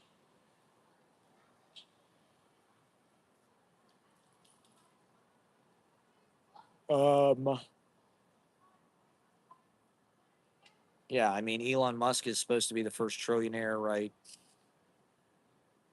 Well, this is the new thing. Is this SpaceX is about IPO or whatever? What is it? What do they call it when you go public? It's not IPO, is it? It's uh well, in any case, SpaceX is about to go public or whatever, and based on their valuation, it's like, well, the idea is it's some kind of scam where everybody who has a 401k or something is going to be like forced to buy the goddamn SpaceX stock, and it's supposedly going to tank a bunch of people's 401ks. It's going to like basically suck away the retirement savings of like a lot of the middle class. When I don't know exactly the reason why or the logistics of it. It's some stock market mumbo jumbo. So it's all just bullshit anyway.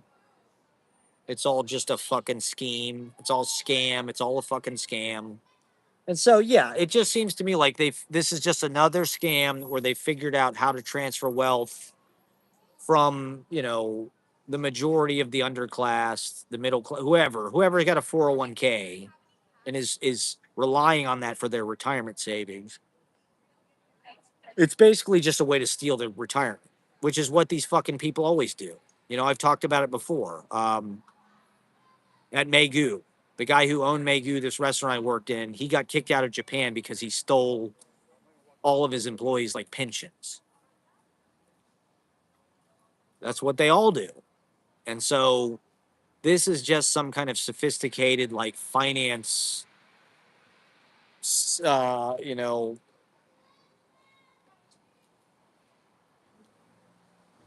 uh, hustle. It's just like some kind of highly designed scam. You know, it's like a Nigerian. What are those guys who like Prince? You know, they ask you to send them money or whatever. It's just another fucking like angle. You know, it's another crime, uh, criminal way to. It looks legit on paper. It looks like the dude is just getting a bunch of stock, value, but it's doing what it's intended to do by design, which is I guess I'll walk around now. Let me walk around and see what's going because the game probably started. Are people watching this shit? Let me walk down Hudson. Hmm.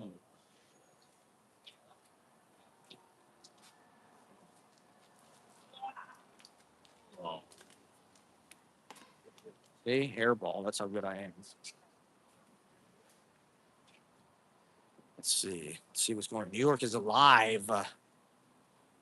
Now that I start watching, they'll probably start to lose.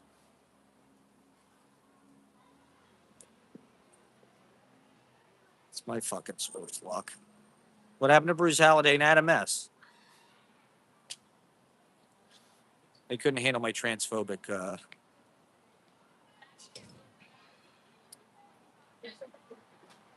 remarks, I guess. Oh yeah, here we go.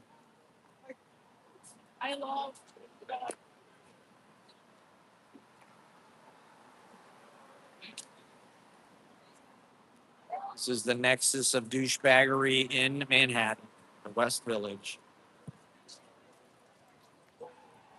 Oh yeah, people are cheering. I heard some kind of cheering.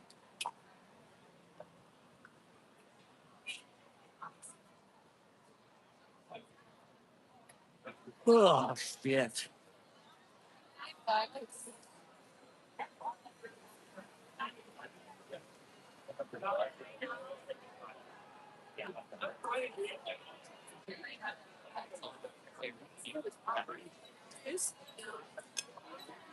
Ashley was saying Sarah Jessica Parker recommended this restaurant right here.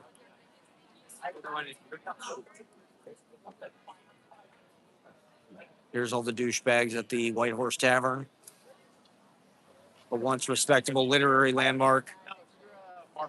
Now it's a sports bar, finance bros, private equity, venture capitalist. All right, what's the score? Okay, 16-20.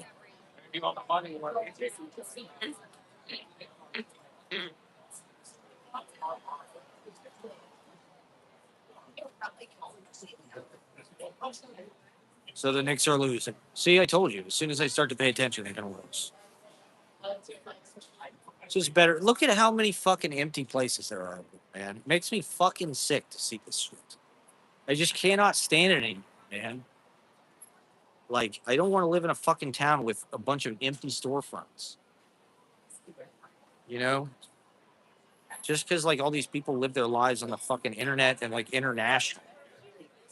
Like, some of us have to live here, you know?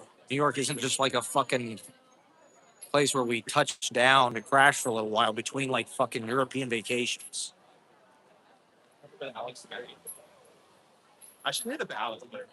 Is this fucking open? Did Joe and the Juice go out of business?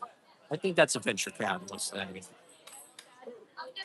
I mean, Before too long, probably everything will be a venture capitalist business because nobody else will have any fucking money. I can't believe there's not more TVs around. Where's all the fucking TVs and shit? Don't these people give a fuck about glory?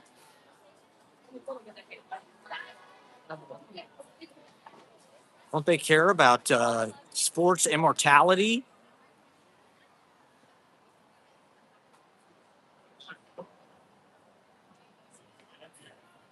You know, I think this is a big fucking deal. You know, this could be a bright spot in an otherwise pretty dark time. You know, as bad as everything else is going. It's nice that this is happening. All right. We're at Bayard's Ale House here, everybody. There's a Cybertruck right out front. That's how douchey it is. That's how much these people suck. The fucking Cybertruck literally right out front.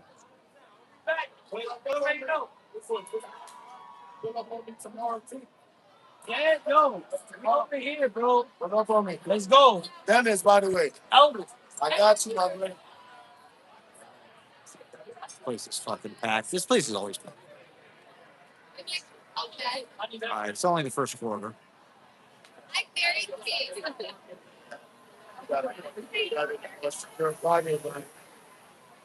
I mean, they're in San Antonio. So. Yo, Knicks in 4. You got them in 4? Wait, hold on. Yeah. I went viral. I went viral. Yeah. On Wednesday. Yeah. Really? First game for saying Knicks in 4. Hell yeah, man. So yo. My name is Nixon Ford. Fuck yeah. It's Nixon 4, gang. You got it, man. Did you put money on it? Yeah, $2,000. Holy and that shit pop. Did you win already? Of course. Fuck yeah. All right, good for you, man. Good work. Yo. There you go. He put $2,000 on it. His wife did not look excited about it at all.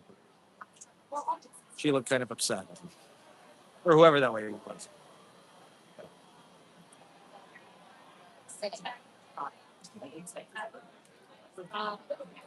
I mean, this is why you pay extra to live.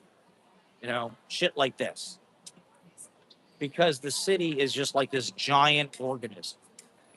You know, and when things like this happen, whatever it is, you know, the whole city reacts and you feel it.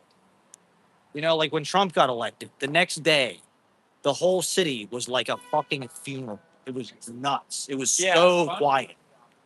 It was weird. When Trump lost, people fucking partying everywhere. You know, whatever the mood is, it kind of manifests itself in the streets.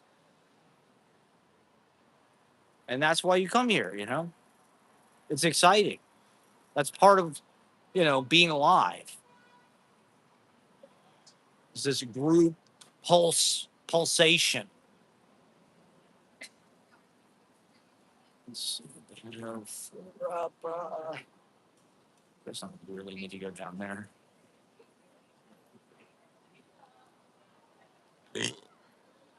Knicks in 4. Jesus Christ. I don't know if they're going to win in 4. I like Knicks in 5. I could see 5. 4, I'm not so sure.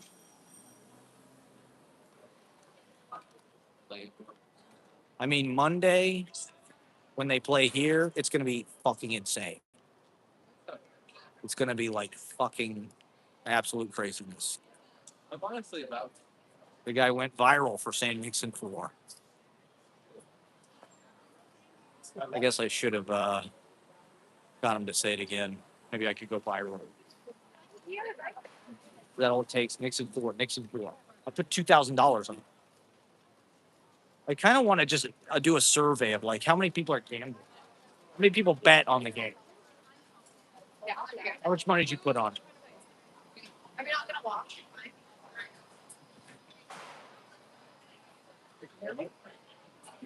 I mean, that guy was already fucking trashed. Look, the game just started. You guys already fucking wasted.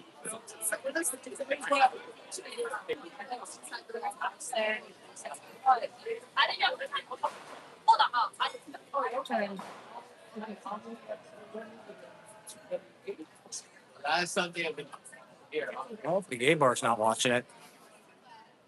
Gay bar's watching Prince videos.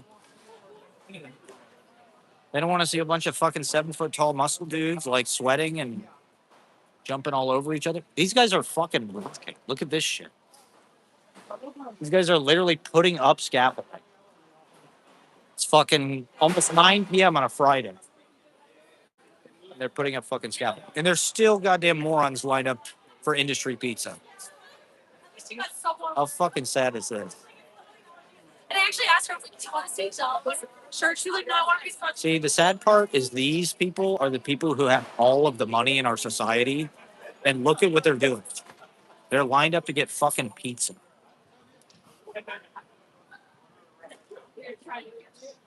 Like, New York is full of people who want an experience, not people who are like creating an experience.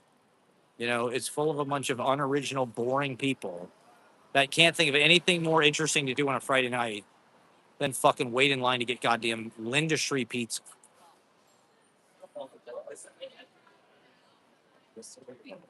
Which is not even, I mean, I've never had it, but it's fucking pizza. How good could it be? I got some kind of projection billboard. I got Jacob Elordi. God, I hate Jacob Elordi.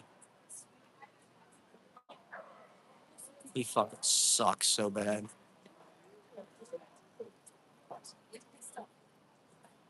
Go that way.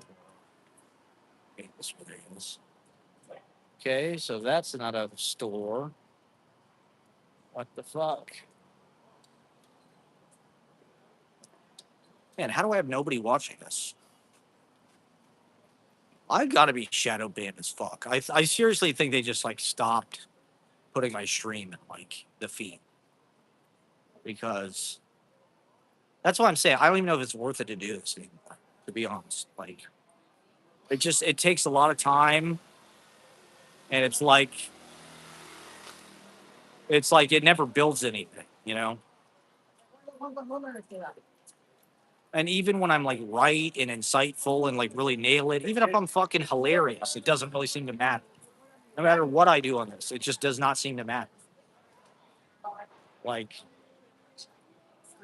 I would put, you know, whatever I say on this. Oh my God, another fucking Cybertruck. How are there so many goddamn Cybertrucks?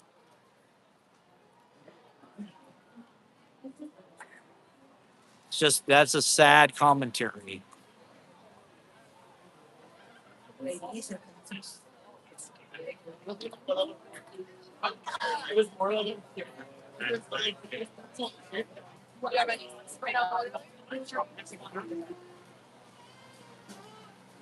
They should ban all Cybertrucks from Manhattan.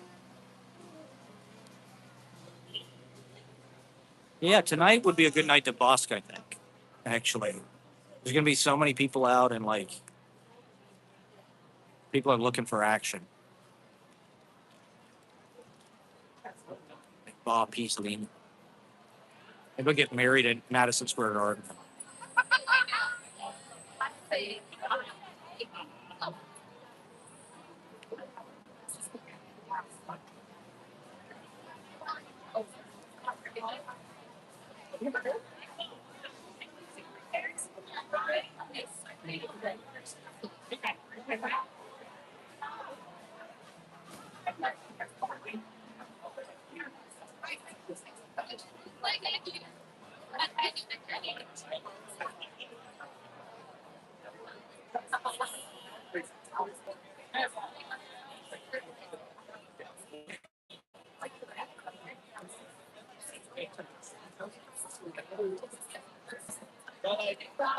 Okay, what else?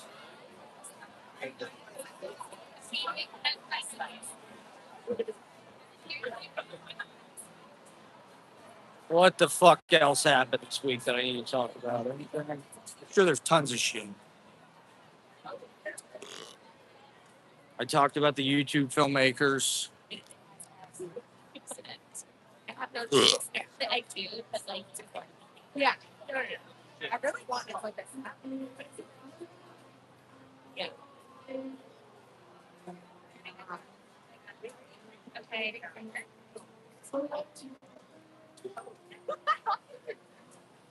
Who you got?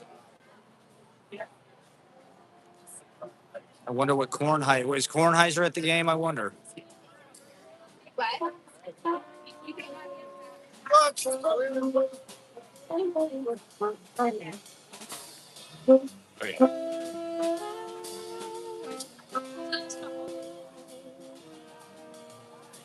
Go by Stone. Are they watching the game at Stonewall or Duplex? They got these open streets going on.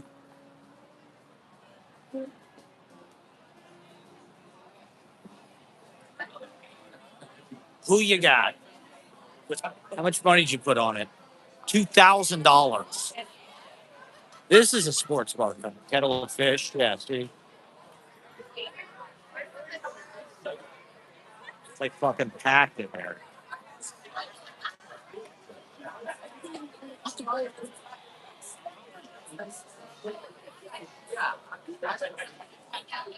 They've got it on a fucking Bluetooth speaker. What's that place?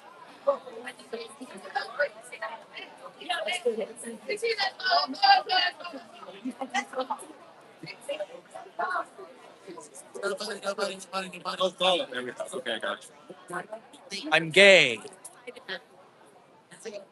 It's Pride Month, everybody. That means it's okay to do gay stuff. Doesn't count. If you suck somebody's dick during Pride, you're not gay. Unless you want to be. Well, you are gay. I mean, everybody's gay. Everybody's gay during Pride, but you're allowed to do gay stuff during Pride, and it's no big deal. You don't have to feel weird about it. Should I go down 4th or should I go down?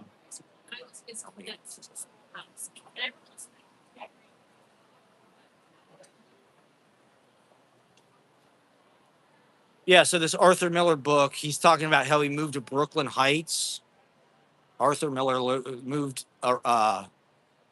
it wasn't a biography of him. So it's like, I didn't really know the story, but he said he was not good in high school. After high school, he worked in a warehouse. And then somehow he went to University of Michigan and like won all these fucking playwriting awards just out of the blue. And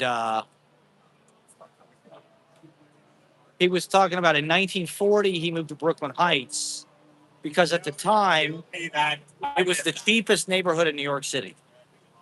And he lived in like this unbelievable apartment building with like a fucking turret on it and shit. I think he said his rent was $30 a month. It's like, could you imagine Brooklyn Heights being the cheapest neighborhood in New York City? It's definitely one of the most expensive, I imagine now, and it's beautiful, Our generation has such a lack of beauty, we've just created nothing worthwhile. And so the value of all this old shit that's actually well made has like exploded. We just want to live in the past because it was better. Why don't we just excuse me?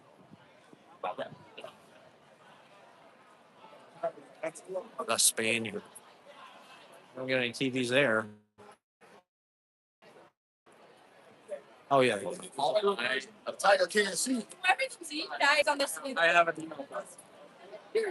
Kind of surprised there aren't more people at the Spaniard actually. That's a douchebag bar. Oh, down the hatch. Okay, so there's tons of people down the hatch. That makes sense. Down the hatch is like a college bar, basically. That's what the West Village is. It's like all these like people that used to be like in frats and sororities and shit who are like, they come to New York and they doll it up like places like this.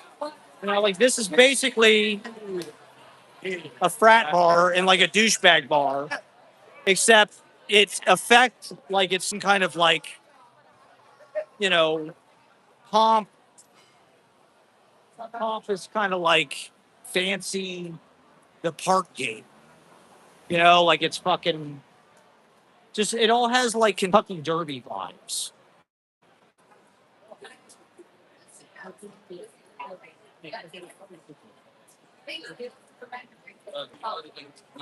What niggas doing? No, it's like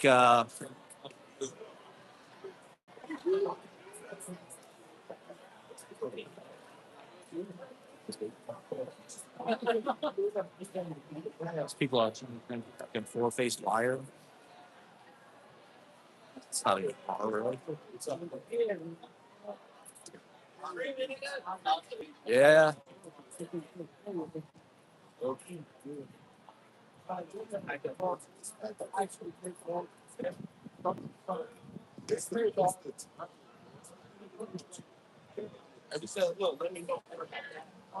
Go down McDougal. So what's going on McDougal? And then we'll work our way up through like the park. I'm gonna end up at Madison Square Garden. I am walking to Madison Square Garden, but I just want to kind of take the temperature out here on these streets. You know, I heard somebody say like New York is not a great sports town or something. You have to be from like a shitty Rust Belt town, you know, where like everybody's bitter and like that's all they have to live for. And like to some degree, I agree because the thing about New York is it's just so fucking big that like a lot of the sports shit just gets like swallowed up. You don't even fucking notice it. But this is different. You know, this is like Madison Square Garden. It's right in the heart of the fucking city. Oh my God, these guys got a fucking TV on their bus. And it's a good story. Are these the book bus guys? I think they are, yeah. Met these guys the other day. I think the guy recognized me from the David Furman.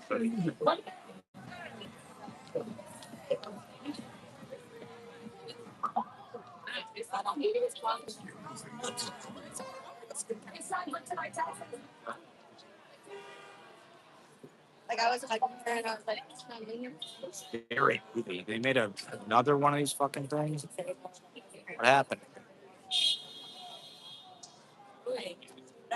Well, okay, so these guys can just show movies and shit on the side of the bus. Did it freeze or something? What the fuck? Got a whole projector and shit here. Yeah, they really want you guys to watch. Yeah, that'd be great. Spend an extra $1 million on.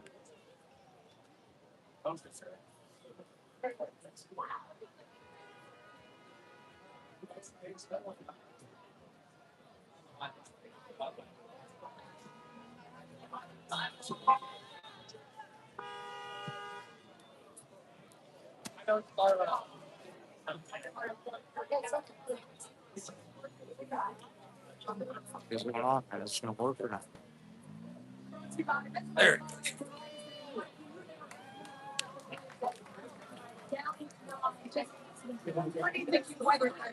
I need you at my house. All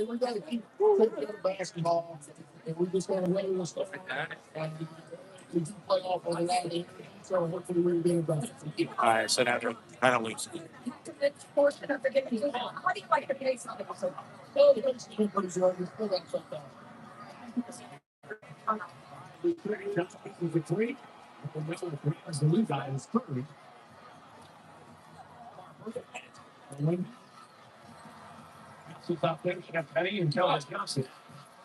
Yeah.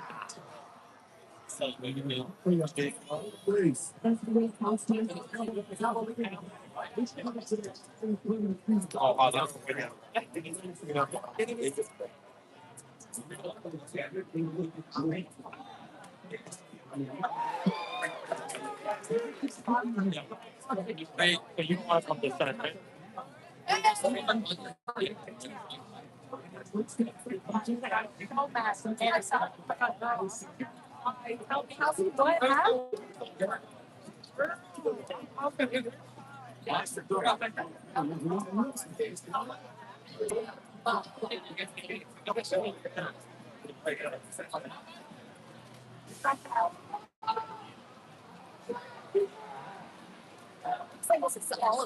I'll solve that. Okay.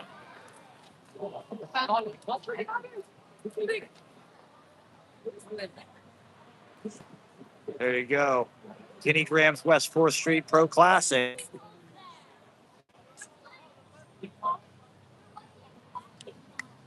I read this article the other day about Bob Dylan and basketball.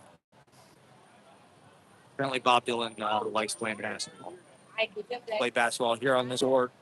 It was all, it's like, yeah, with Bob Dylan, there's all these weird stories, about people encountering him in weird places and shit. And so it was like that, but stories throughout the decades of people like playing pickup basketball with Bob Dylan and shit. There's this new Comedy Cellar building. They've got so much fucking business. There's so much toxic fucking comedy. They have so much goddamn money that they built an entirely new fucking room. There used to be a guy over here that was a golf club that was always hitting fucking like soft tennis ball things across this street. I don't know what happened to that guy. All right, so I don't know. Maybe the Knicks game will drive people out. Maybe because the Knicks are playing, people will just be like out and about and fucking doing shit on a Monday night. Another fucking Cybertruck. This has got to stop. God. See, those are the people that should not be allowed to live in Newfoundland. Is that the case, like, across the fucking country? Is there just, like, fucking Cybertrucks? Like, if I go to Columbus, Ohio, would I see that many Cybertrucks? Let's see what the fuck is back Google.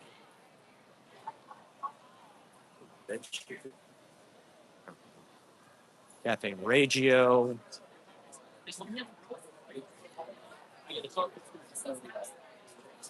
There was a New York Knick that came into the open mic. I think he was maybe a former New York Knick. Yes. Only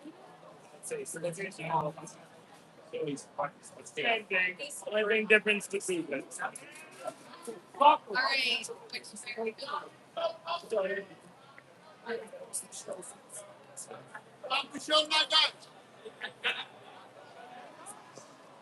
Stand up comedy. Oh my God, they should make comedy legal. There's just too much comedy. The reason why comedy is so popular is because it's cheap. And it's indicative of just like the way that we've all been split. The way that everybody's like atomized artistically. Comedy is like the most self-contained unit, I think, of any of the forms. It's cheap because all you need is just get one guy who can do it and a fucking microphone. It's like you don't need a fucking bunch of amps, drums, guitars. There you go. Guy's got the Knicks fucking hood on his car. Look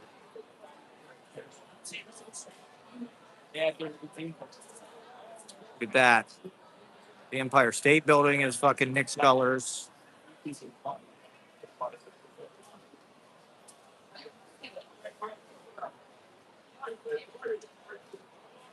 All right, so I've done 2 hours. Fuck.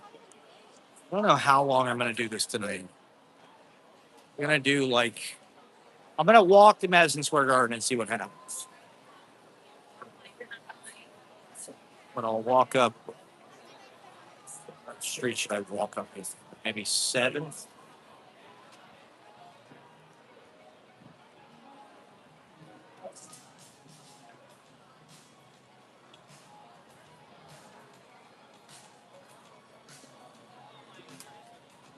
There it is. Yeah. All right, yeah.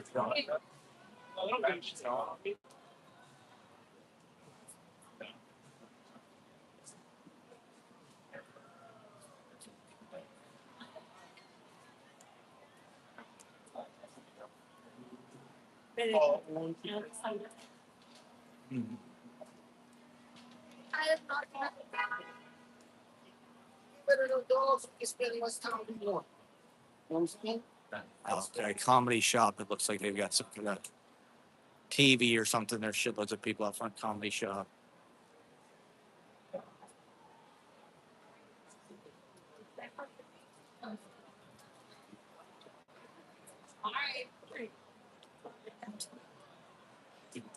Hey,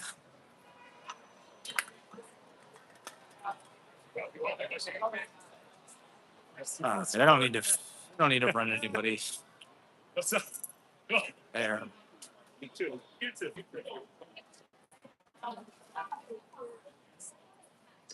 Let's go to the park and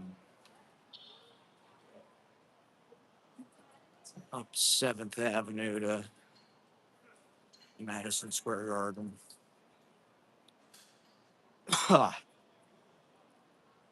So you can do a simulcast. You know, you can watch the Knicks game on one. That's probably why people stop watching.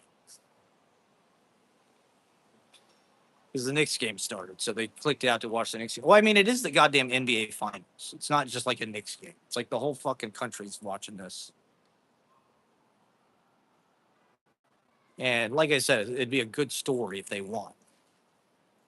You know, there's not really a better story in sports than when some team that has won in fucking forever wins. And I mean, this is the New York Knicks. You know, I don't. Is there a more storied franchise with a longer drought? Like,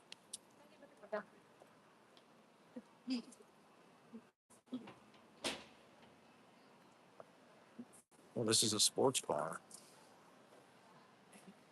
Let's check that out.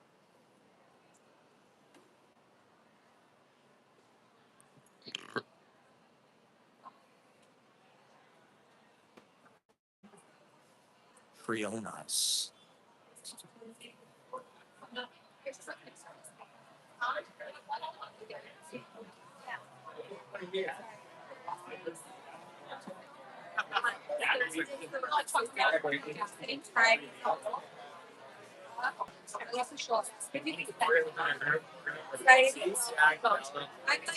Or come back.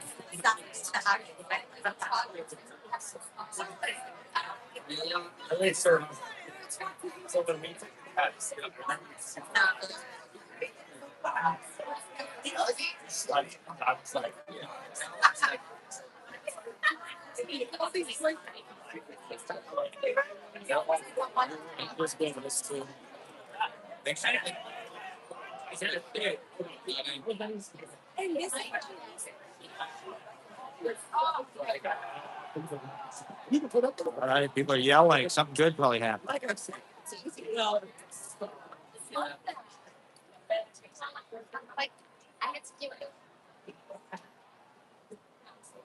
People are yelling. Something good happened. Yay. Wow. People are just giving me weird looks. Like, why? Because I got a fucking selfie stick? Like, give me a break. Give me a fucking break, man. There's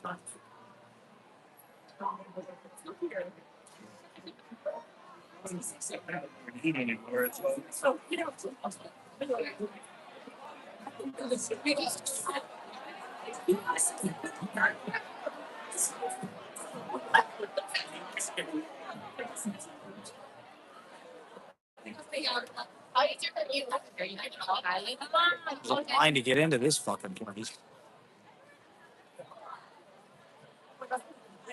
Oh my God! Hi. What's going on?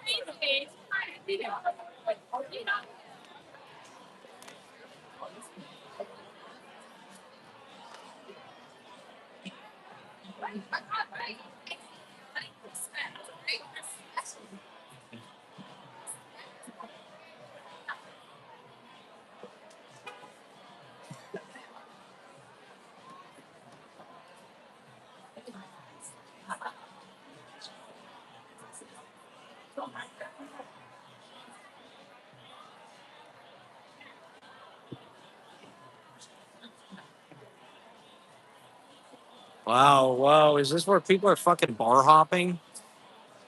I mean, these are kind of like college bars, so I guess they're like sports bars, kind of. But kind of a weird choice.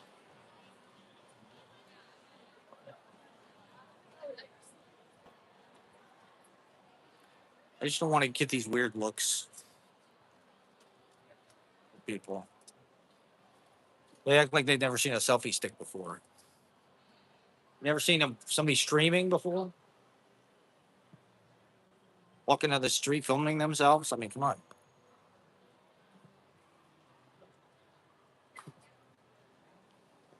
It's my rig, dude. That's my custom rig. All right, here we are in Wash. Let's check this fucker out. See what's going on here.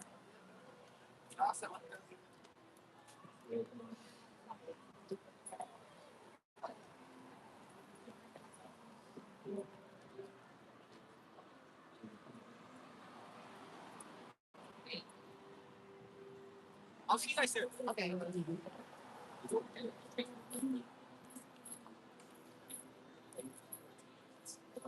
See that.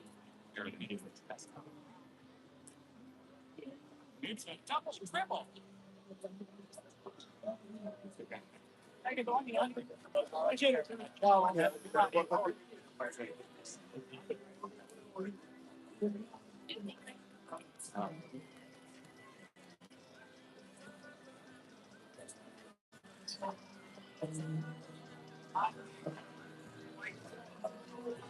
Where the internet bleeds over into the real world, Washington Square Park.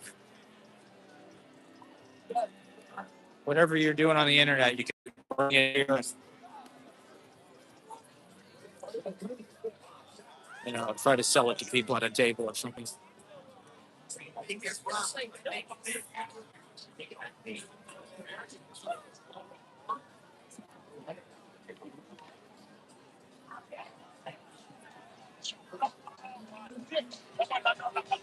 Shit. Back shots up with this thing.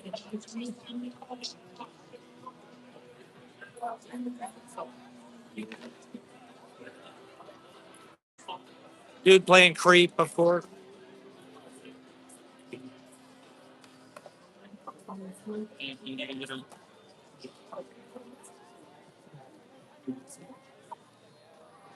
Oh yeah, Trump.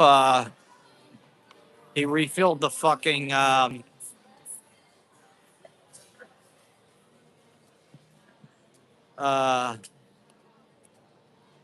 he refilled the fucking Lincoln Memorial Pond,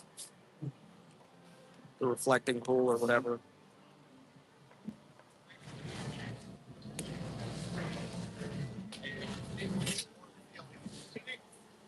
Cost $13 million. I don't know. It looked pretty good. They refilled it. We'll see, I guess. But let's not act like it's some big. See, this is Trump. Like he hangs his hat on this kind of shit. Like that Woolman rink. When he makes the Woolman rink, I mean, he still fucking uses that as like a calling card. Like, oh, the city couldn't do it, and for decades and decades and decades, it was shitty. And then Trump goes in, and bam, overnight he fixes it. It's like that's kind of bullshit. That's bull. Like the Lincoln Memorial, it's the same thing. It's like okay, just because you know, I'm sure it was not that hard to fucking renovate it or whatever. And it's like that doesn't mean that every fucking other thing he's done hasn't been catastrophic and malicious. Like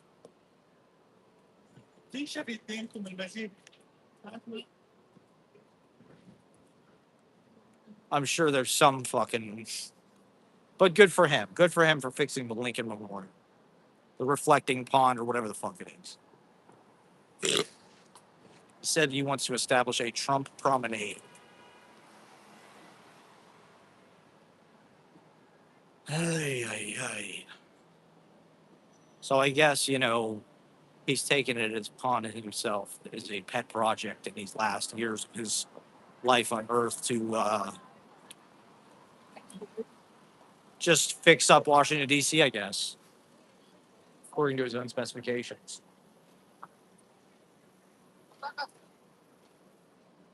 Build a fucking arch, bulldoze the fucking White House, Go to Trump Promenade. Uh, I mean, you got to go to MSG, right? It's fucking Knicks game. I mean,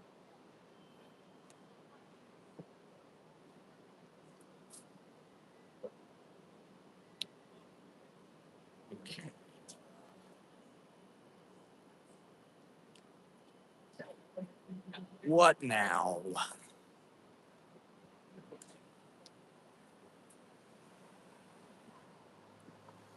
And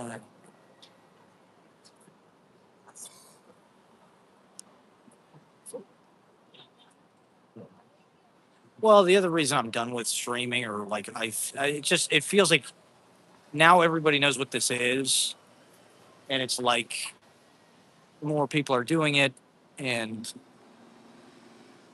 it just doesn't feel as ahead of the curve anymore. I feel like I need some new thing probably, and it doesn't seem to do any good. I just get on this fucking thing and I run my mouth, and it's just like, what good does it do? Like none.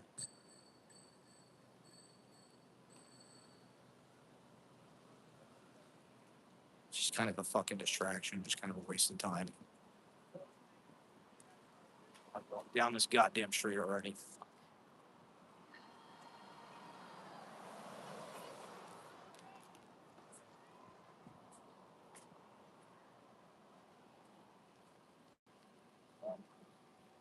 There's no TVs. There's no TVs on Fifth Avenue. What the fuck? Well, I guess it's kind of a quiet residential street.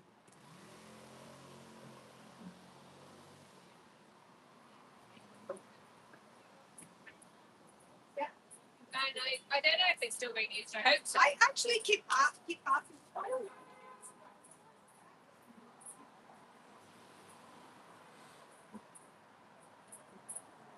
So we're live from New York, the heart of Knicks country.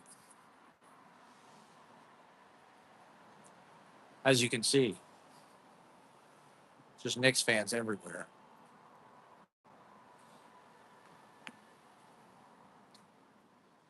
Team spirit everywhere you look. I guess I should just be watching the game. So I guess I'm gonna have people checking in with this. People are probably watching the game and then they'll click back and click the game. The idea is just you can have the game on and then just put this on to sort of like check in with, you know, the streets, the fans, the pulse, the blood, the sweat, sidewalks, the real thing, the iconography of the team, the environment, the jungle that they live in and breathe in. And I mean, Monday is going to be crazy. Monday, first home game, Jesus Christ. It's going to be nuts.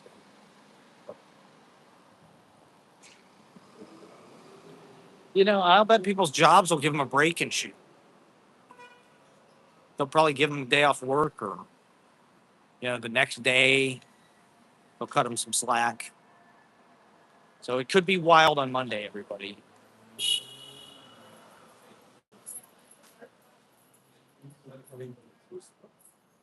Hopefully.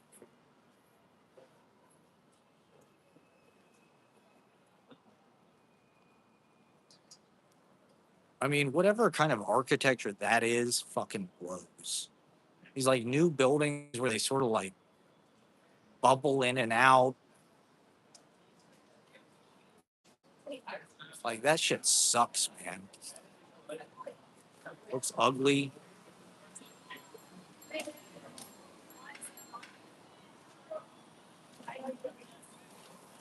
Well, I would love these parents. Right. All the stuff.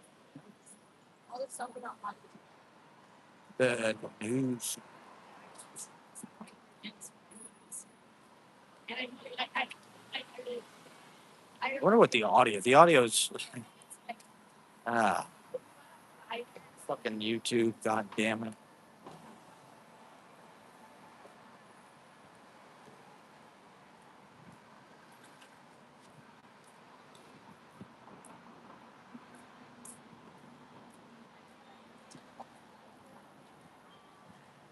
People are people are already giving Mamdani credit. They're saying, look, he's only been mayor what, less than a year. He's already, he fixed the budget. Now the fucking Knicks are going to the NBA Finals, as if he was somehow involved with that.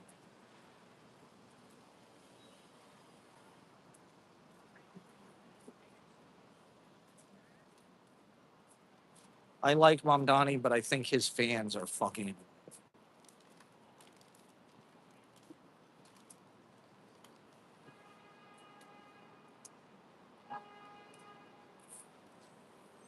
But they're just like him. They're just fucking transplant, fucking carpetbaggers. It's fucking carpetbaggers.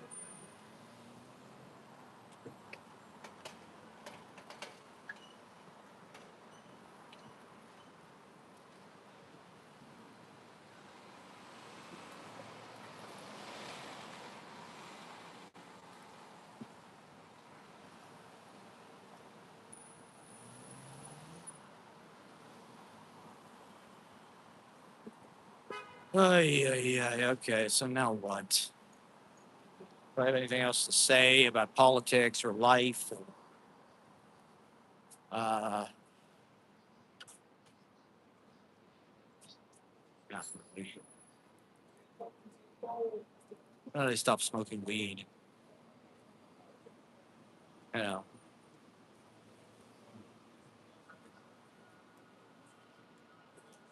just got no creativity anymore. Live on Broadway, Stranger Things. No, thank you. How the fuck did Stranger Things get so big? That's what I want. It feels like one of the things culturally over the last 10 years that like created all these actors and they all have fucking bands and shit. Like Ashley was in all their fucking stupid bands. Finn Wolfhard and who's the other guy? Joe. Maya Hawke has got fucking banned. Like Jesus Christ, man. Just because they're on some fucking stupid like Netflix show about the '80s. I've never seen it. Like most things I criticize, but I'm sure that it sucks ass.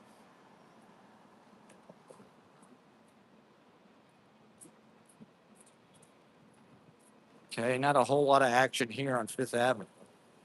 Let's walk over to Sixth. What do you say? Unsubscribe. Wow. Such a sassy name for a boutique. Unsubscribed. Unfollowed. Yeah, man, it's hot out. It's one of those, it's like in a movie, where there's like a heat wave and there's all this shit going on and just feels like one of those times where things are kind of building towards something significant. Is Trump going to die?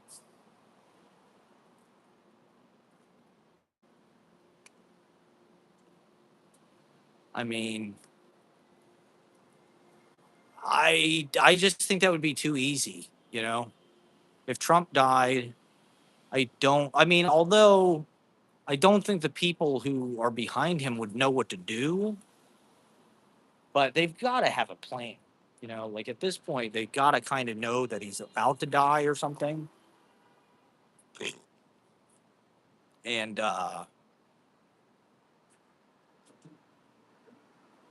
they got to have some kind of a fucking plan or something in place. I mean, I heard what they want to do is they want to run. It must be halftime. We got two people watching it. It must be halftime. Who's winning? The Knicks are probably close, I imagine. The thing about the NBA is like it's the only thing that matters like the last 2 minutes. They kind of like pace it out. They don't really play that hard. They kind of just like play hard enough to kind of keep it close, keep it moving, control the clock. positioning themselves for like the end of the game.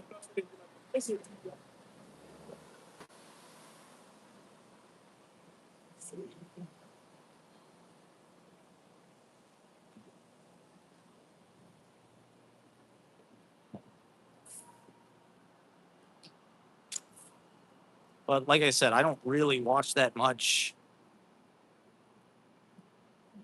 I don't necessarily see what's so exciting about it.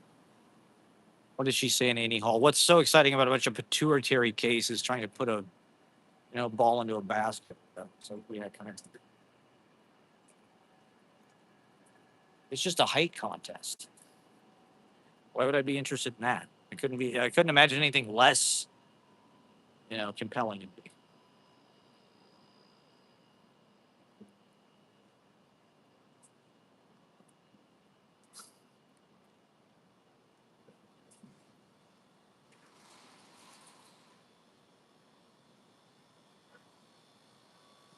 Somehow it feels like it got hotter. I feel like I'm like hotter now than I was earlier today, even though it's fucking nighttime.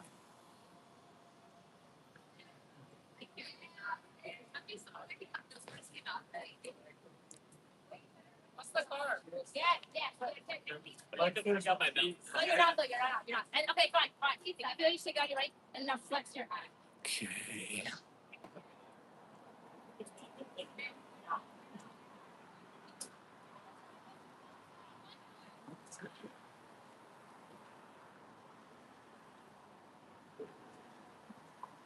Oh yeah, Five Below. I wonder if they're open. Should I drop in there real fast? Maybe I thought about getting a. That's what I'll do for Monday. I'm gonna get some kind of little basketball hoop for Monday. So even though you can't watch the next game, We'll play a basketball game for you. It'll be like same. It'll be same thing. Well, you just want to watch people play basketball, right? Like that's what's so exciting about it, right? You just want to watch a bunch of people play basketball. Yeah. I could do that. We could do that. Doesn't need to be a bunch of fucking millionaires.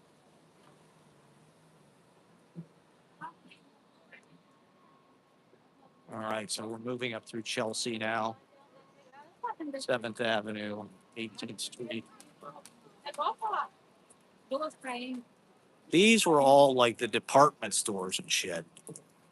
Back in the day, they built all these buildings and went up. It's like this was like Macy's up here. Before they got to Midtown, these were like you can tell they're kind of like the buildings in Soho, but they're like a little bigger. They're cast iron, but they're like a little bit taller. They're a little bit more footprint.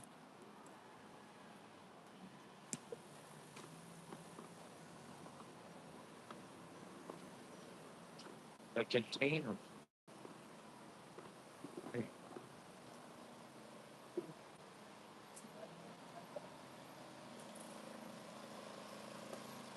All right, I gotta go over to 7. There's actually some bars and shit at 7. This is more like retail.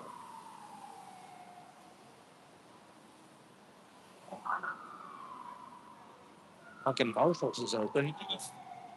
People shopping at Marshalls right now. How can you be shopping at Marshalls, man? The fucking Knicks are in the NBA Finals. Come on. You playing basketball.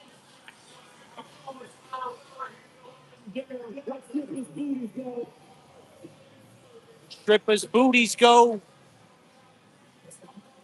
up and down like strippers' booties go.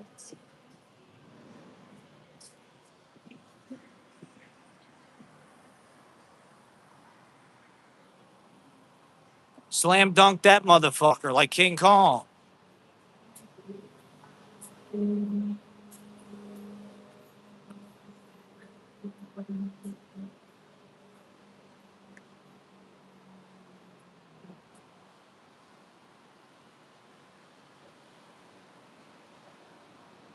I don't know. In a certain way, these teams are like a connection to the past, and they're like part of the heritage of the city.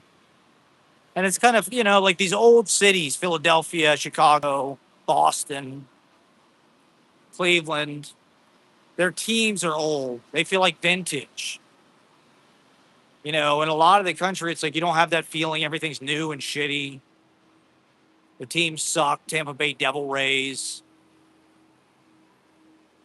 Oklahoma City Thunder.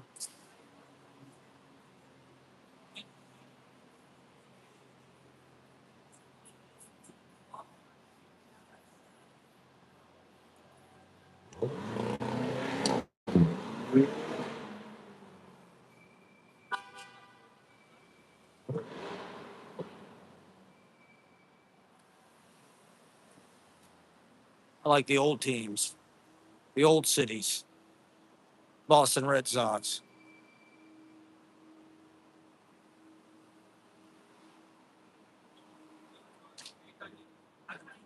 Don't give me none of this Colorado Avalanche bullshit. San Jose Sharks. That's not a real team. That ain't a fucking team. New York, you're like buying into that old shit. You're buying into the Knicks. You're buying into the Yankees. You're buying into the brand heritage. Because they didn't make any new shit. They've kind of put the lid on everything. There's nothing new developing. I don't know. It might be freezing because I'm getting close to Madison Square Garden. I got to imagine there's so many people at Madison Square Garden that it's like going to be hard to get service. So I don't know. I don't know how close I'm going to be able to get.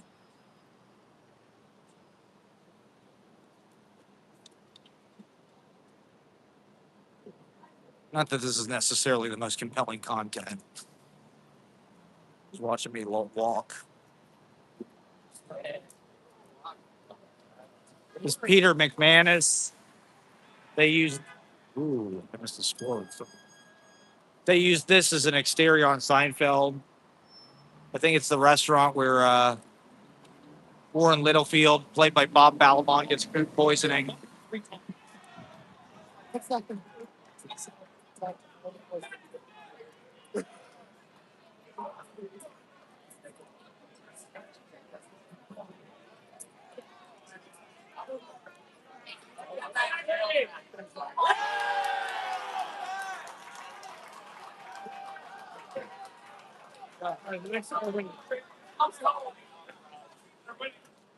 Fucking place is packed.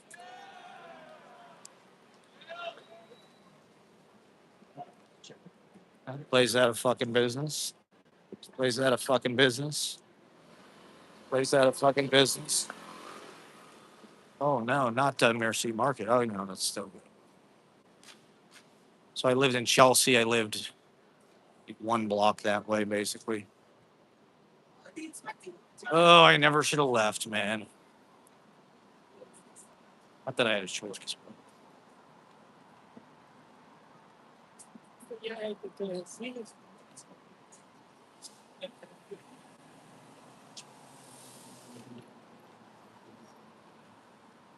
The roar of the crowd. I mean, testosterone. You know, I think the Dems should run Hunter Biden. Honestly, I think he's the only one that can like get through to people. Like people like organically like Hunter Biden. They like I don't know. There's something about America, just how trashy it is, how far it's fallen. That like you need to be like a crackhead or something for people to like respect you. It's like that's the only way they feel like they can trust you is if you've like had some kind of like period of like turmoil or like darkness in your life. And Hunter Biden, I don't know, man. He just knows how to handle the fucking people who come at him.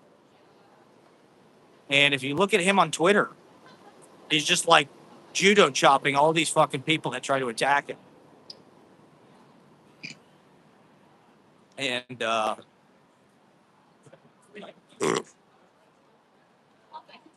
he's got a natural charisma. Matto.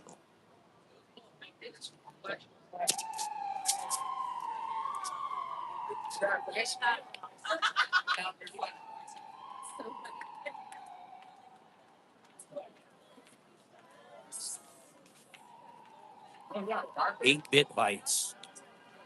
That's a weird phenomenon. All these like video game restaurants. Well, it's like at a restaurant, but you can play video games. Like, who the fuck asked for that?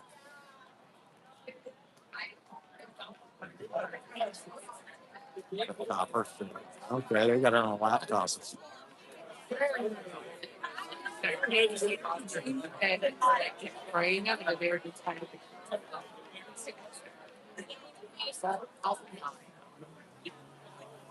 Copper Still is like Baird's Ale House for like people over 35. Yeah, like I said, I lived a block from this place. I'd walk in sometimes, but it's just like it's a weird. Like, who the fuck would choose to come hang out at this place? I don't know.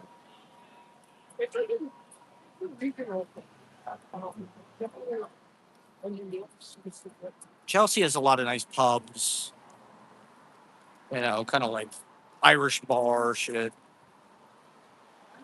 It's not all just, you know, fancy fucking yuppie bullshit. At least it was when I lived there. Who knows about now?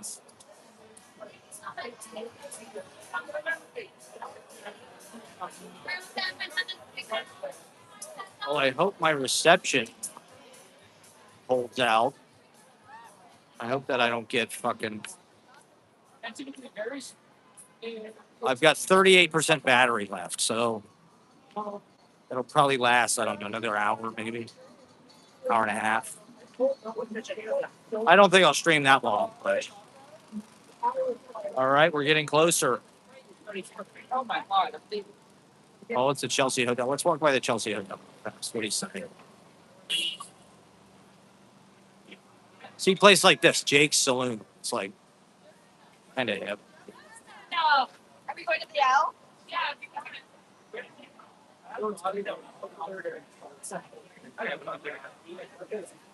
Also fucking packed. Jim, you. I was like, oh my god, I was like freaking out.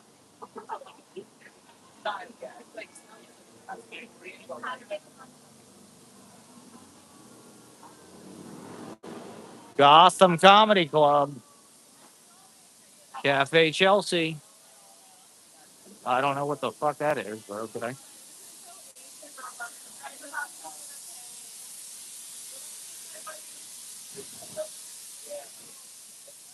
I mean, I wasn't like really Chelsea fucking hotel, bro.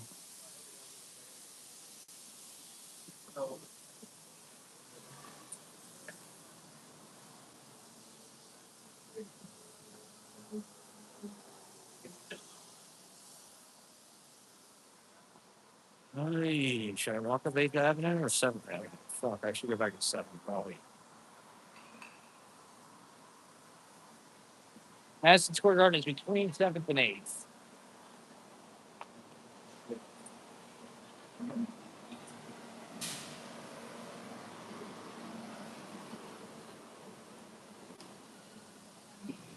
I mean, people need some kind of excuse to let loose. You know, people these days are so fucking uptight and afraid and don't want to connect, just want to be in their own little shell, super judgmental. People need some kind of catalyst to just like let go and fucking party. And if this is it, so be it. You know, I think when you know people all over the world see shit like when Trump lost in 2020. I remember being in Ohio and seeing people in New York dancing in the fucking streets and being like, "Yeah, I want to be there. That's where I should be. Those are my people." That's you know, I went around Columbus like looking for that. No one was doing that. It was not like raucous celebration in the streets, which it felt like it should have been.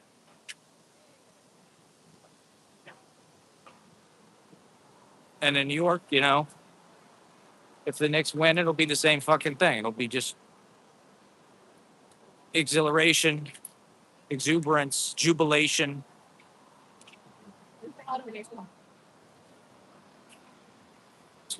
People lighten up a little bit.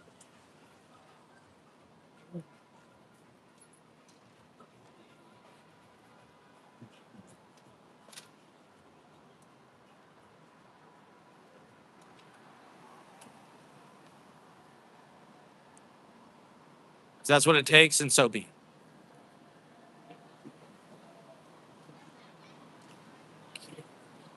Okay, 24, so it's 10 more blocks. God damn. I'm tired. I got so tired. But I fell asleep.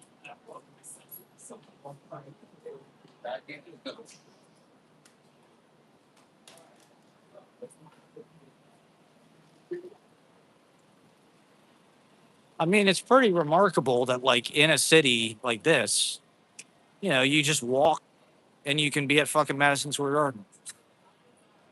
Just walk it to the show.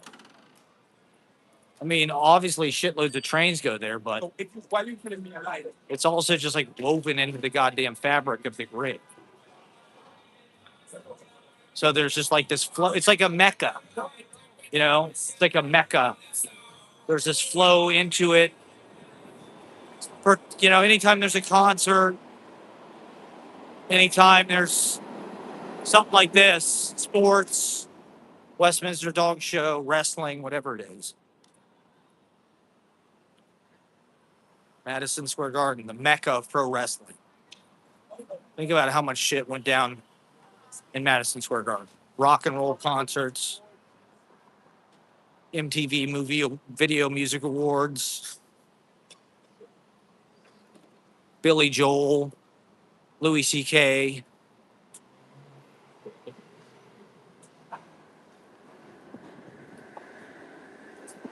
My dream is to host an open mic at Madison Square Garden.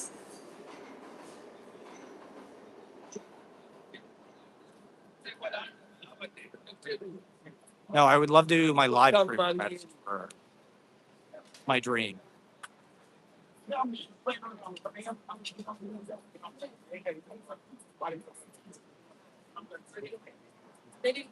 Yeah.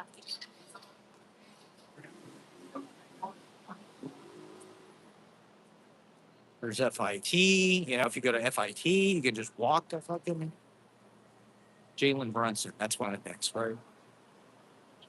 Jalen Brunson.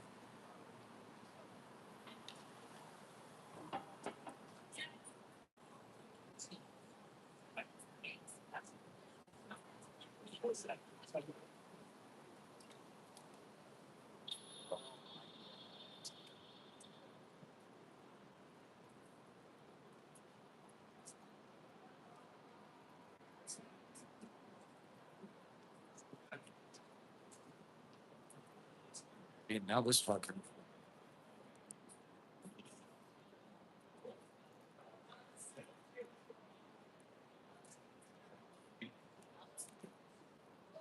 Yeah, I mean, when I lived on 21st Street, this was like my neighborhood basically. So I walked up and down 7th and 8th a lot.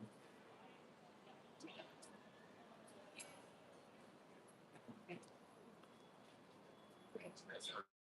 was before I really walked around live streaming. Say they don't have no big. I don't think the game's over yet. Why the fuck are all these people walking the other way?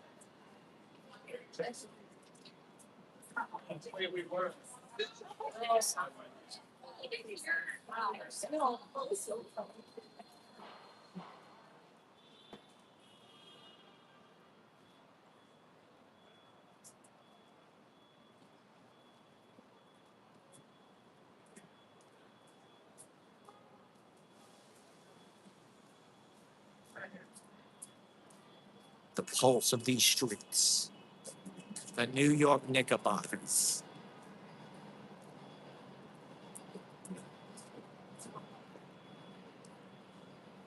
I mean, please, God, just let the Knicks win a championship before World War III.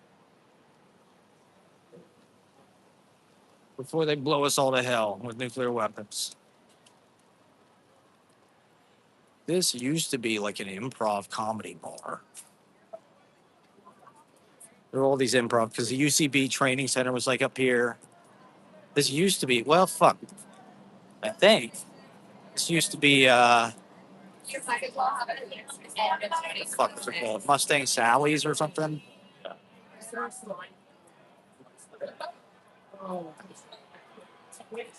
People are not, they're looking distraught. I told you, once I start paying attention, they're going to lose. It's just my luck. Got that Midas touch.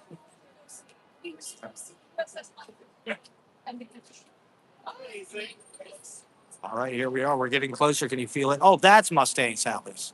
Okay.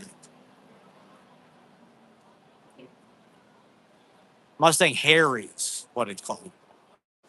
It must be Mustang Sally's boy toy. Her hubby. $10, $10, $10. Yeah, this was they did like I went to an improv show in the basement of this fucking place.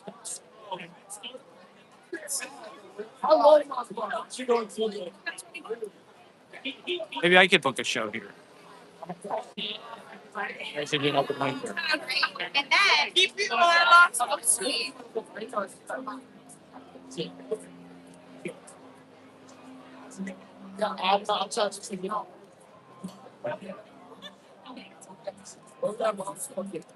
See, like you would never see people lined up to get into this fucking place. Any other day ever. There would never be people lined up to get into this place. That's a win.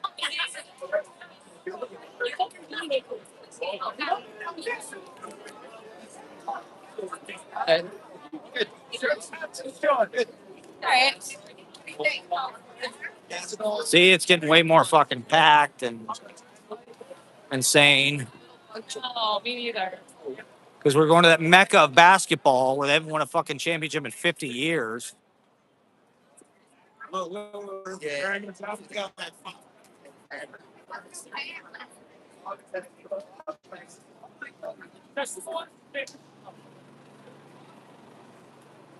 right, here we are. This is it, baby.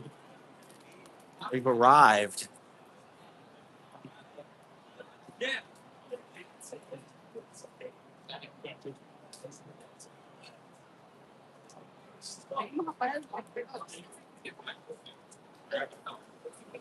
We've arrived and the proof that we're here. We've arrived and it's suddenly clear that we're here to stay.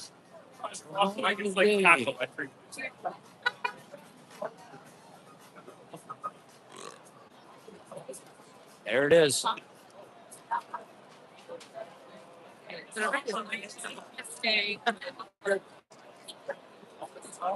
Legendary storied arena. I don't know. Why do people come down here? They're not playing here.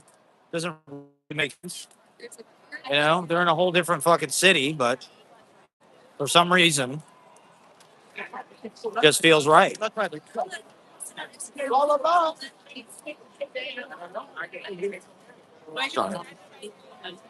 Sorry. Okay, so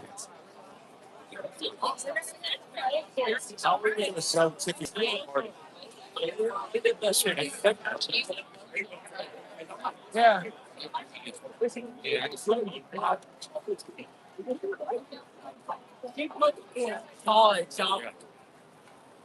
one guy's got the whole fucking outfit on.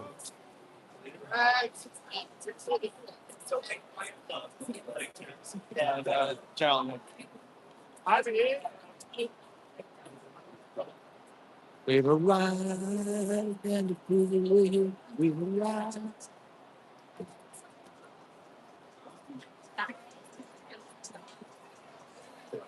So I don't really know. It's not a crazy shot. I haven't had so much. La la la la la. I know. La la la la. I need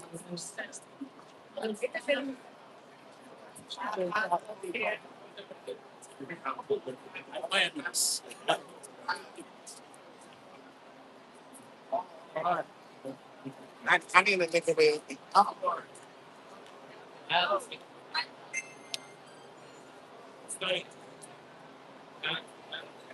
Thank you, NYP.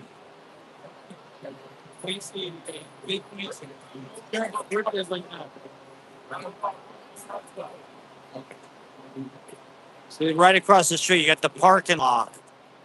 You just drive right in, you go into the game.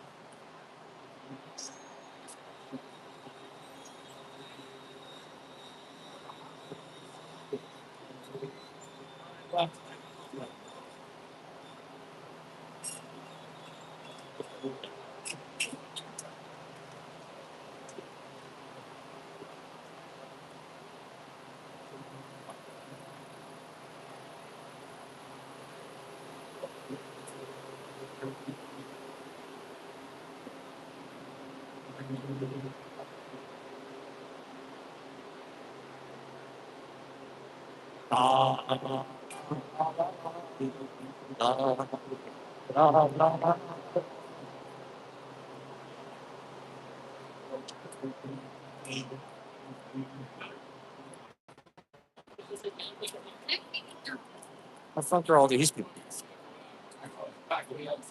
Look at this guy's straight.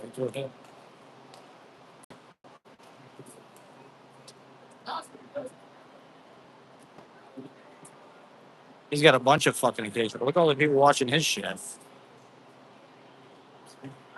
Nobody's watching my fucking stream. This guy's got all kind of fucking comments and likes and hearts and It was like you come here.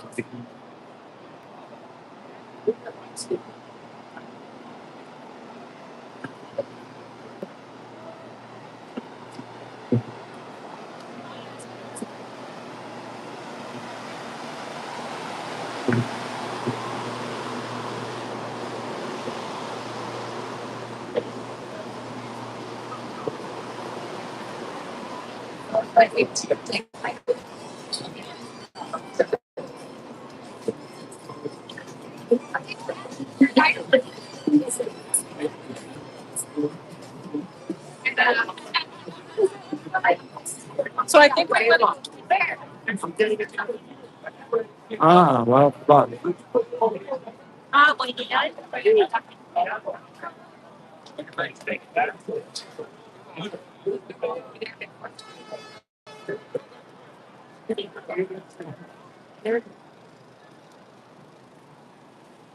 When's the last time the Knicks won?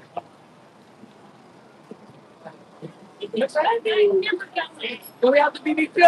Oh.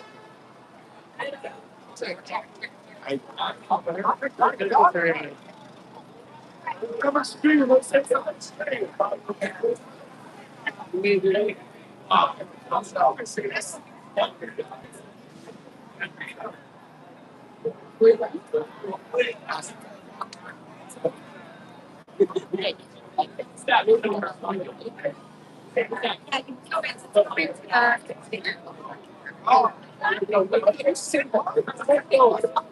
I know. Yeah, he's missing a great game.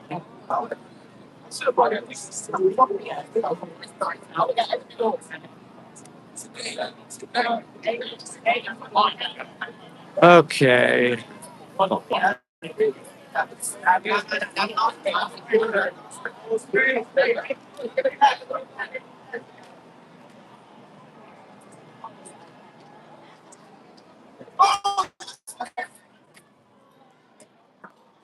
Somebody was saying that this fucking Moy train hall, there were like these dance teams that were using it to practice because it's like free and it's a big space and I don't know, maybe because it's in the middle of everything.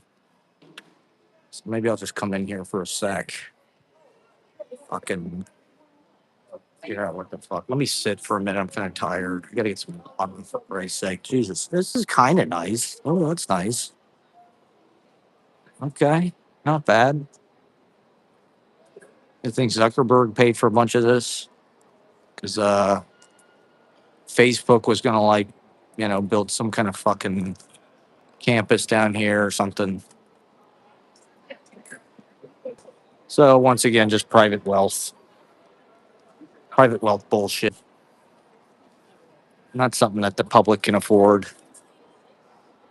Get some billionaire douchebag to buy it for us. This is relax and recharge. That's $50. What?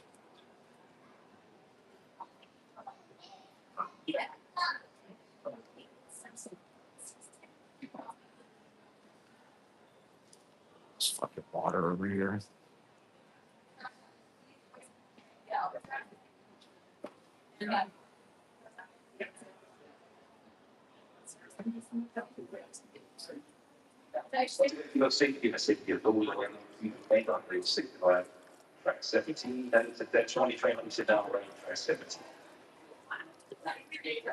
Oh yeah.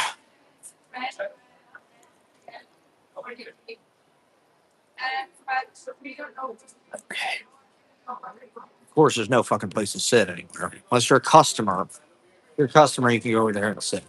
But everybody else, just good luck coping with fucking like free layout of all this. Excuse me.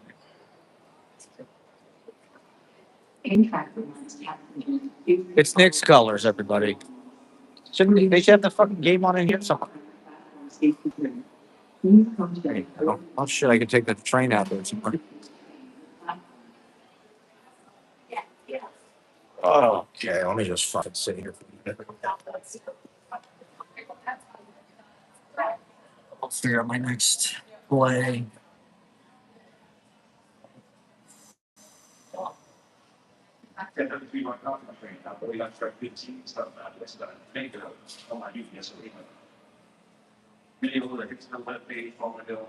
Okay. Do I have anything else to say? Is there anything else I need to talk about? There's so many political, entertainment, topical.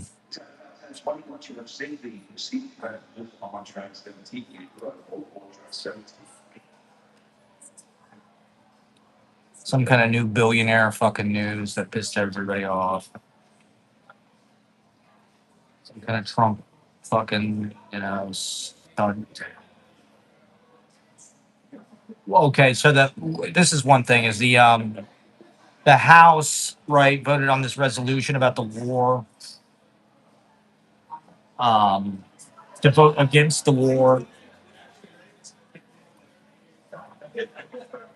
Surprise, surprise, all of the Republicans voted against it, except for like four of them. Thomas Massey, I forget who else, three other guys. So, I mean, let it be known, okay? Whatever happens, first of all, the Republicans are liars. They were never anti war. Second of all, they literally voted on it this week, and the Republicans all voted for the war. They literally did. All of them except for four. And the Democrats all voted against it. Now, you can say that that's political theater, but like, what the fuck are the Democrats supposed to do? Like, that's all they can do. They don't have a majority in the House. They all voted against the war. The Republicans all voted for the war. It couldn't really be any clearer than that. And they did vote to stop it. Not that that's going to make any fucking difference. That's why they mean that it's like purely symbolic. It's purely symbolic that they even did this like vote. But like, even still, the fact that they did it, it shows that like, hey, we do not fucking support this, but the Republicans do. And they're, how can people not take that in account during the midterms? If you're one of these Republicans who claims to be anti-war, which all of them fucking did, something happened. Something fucking happened. Sports are kind of scary, to be honest. When I was a kid, Saturday afternoon when the Buckeyes played. You know, if they scored or something, all the guys would like start, and it was scary to be honest. Even my mom would be like, "Yeah," it's like, "Mom, what the fuck do you care?" And testosterone. This was part of the point I was making with like Hunter Biden, right? I think Hunter Biden would be a good candidate because he's got testosterone. Well, okay, I guess I'm parroting Scott Galloway. He said something about testosterone. And like to be honest, I do think that that's like what the Democratic Party's missing. Like the Republican Party is like all testosterone. And like the perception of testosterone. Trump is like all testosterone. It's all confrontation, being a dickhead, insulting people, violence, war, UFC on the fucking, White House lawn.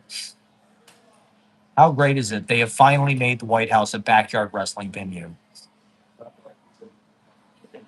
White House is now a backyard wrestling venue, everybody. And it's like, well, that's testosterone.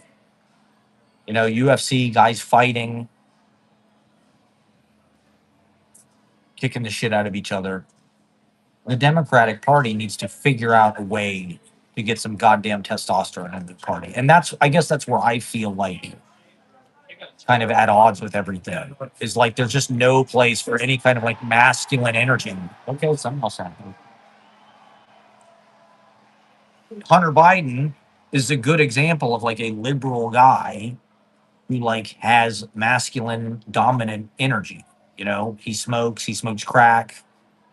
Women want to fuck him. He's having like threesomes and shit. Like he knows how to hold his own when fucking people try to like verbally attack him. He knows how to disengage those people. And like we've got a broken country. We seem to want some kind of like ex fucking convict or something president. So if the Democratic Party was smart, Hunter Biden is literally the only person on the liberal side of things that has any motion at all.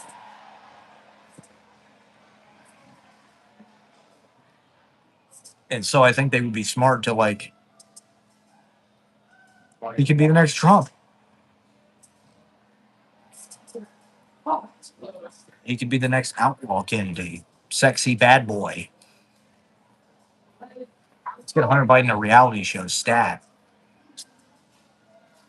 He doesn't need it. The thing is, he just naturally is able to do that. He's not like some fucking like focus groups thing, like all of the Democratic shit. Okay. He's not like some controlled, fake ass, like safe candidate that's going to do whatever they say. He's got his own opinions. He's smart as hell. He's like a law professor. He knows that world. He's been in fucking Washington his whole life because of his dad. Wow, look at this.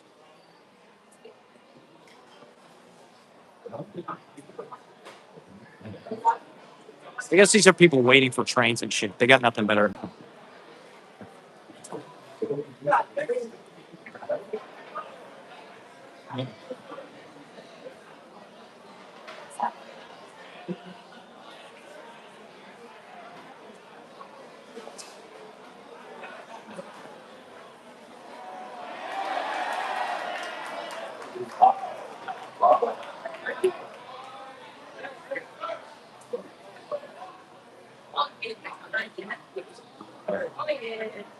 Yeah.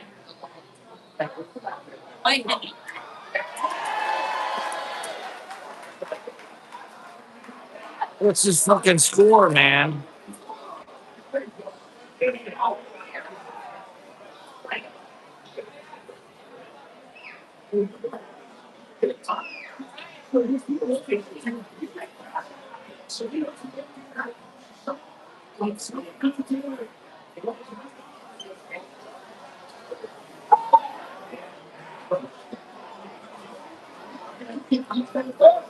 All right, they're winning. Fuck. Knicks in four, the guy says. I guess I gotta put $2,000 on it.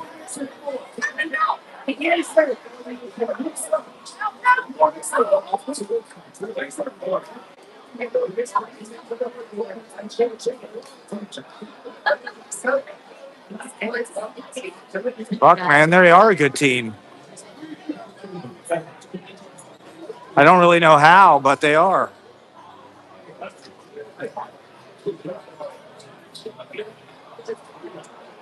I'm not used to that being from Ohio. Shit just always blows up. You know, shit gets dysfunctional.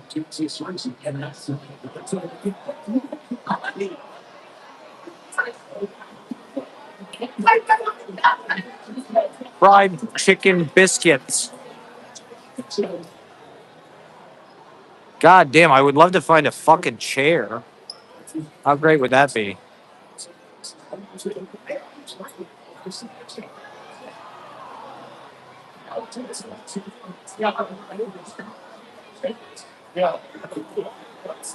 I guess you gotta buy something if you want to sit down. It's late stage capitalism. Yeah. Yeah. Yes. I mean, maybe I can post Nixon for Nixon for. That's everybody's favorite thing to say around here, I guess. Nixon for Nixon for. Okay. Oh God.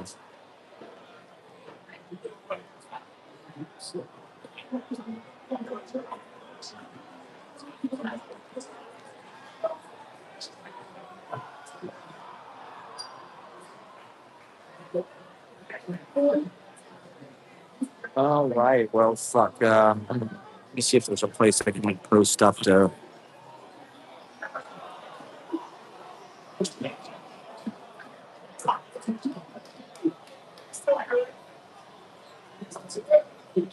Okay. Okay. They're only up by 4 now. See, it's because I started watching again. Anytime I start watching, they start to lose. It's a watch along. You know, watch along game.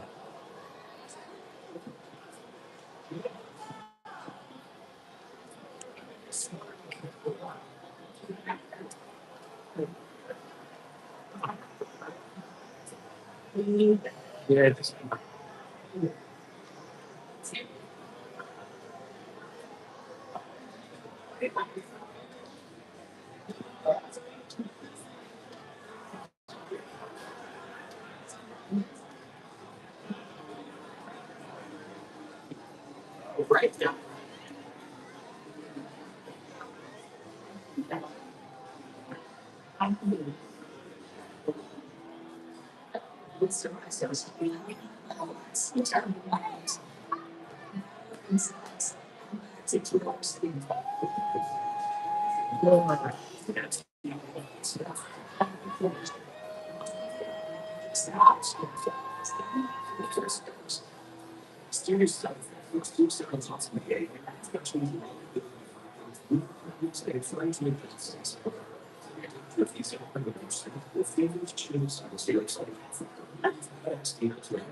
We got these beauties.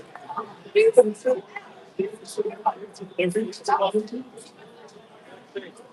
every night for the You guys still original film.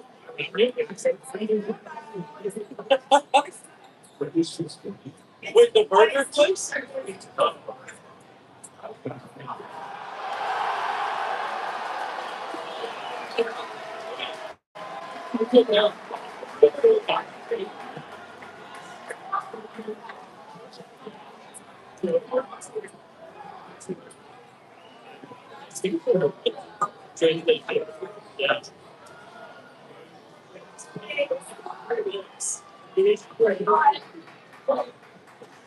Yeah. It's still yeah, Oh man,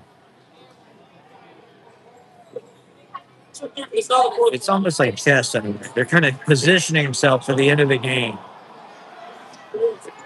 They're up 9 points. That's Now it's gonna be the fourth quarter. Third quarter just ended. yeah.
Oh shit!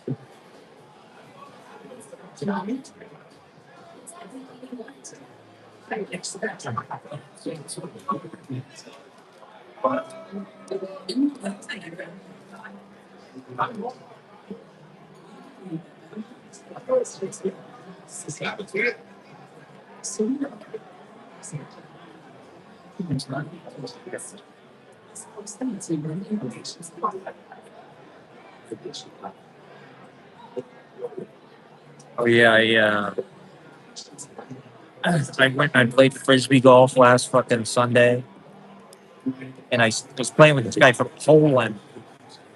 He's a flight attendant. He was talking about how because of war in Ukraine, because Ukraine is right next to Poland. So he's talking about because of war in Ukraine, he's like they're scared, you know, because it's like, what if the motherfucker tries to come after them next, which is a definite possibility. They said something about how Great Britain needs to get ready to like fight. They said by 2030, Russia could invade the EU in NATO, basically. You know, which is just what fucking happened in World War II, as far as like, Poland is right in the middle of Germany and, Russia, I guess. Ukraine. So they're probably next. It's like, if I was this guy, I would be scared too, because it's like, what? He'd probably get fucking drafted. They said 1 million people have died in Ukraine. 1 million men have died fighting Russia. Like, that is crazy, man. That's almost like World War II numbers. So,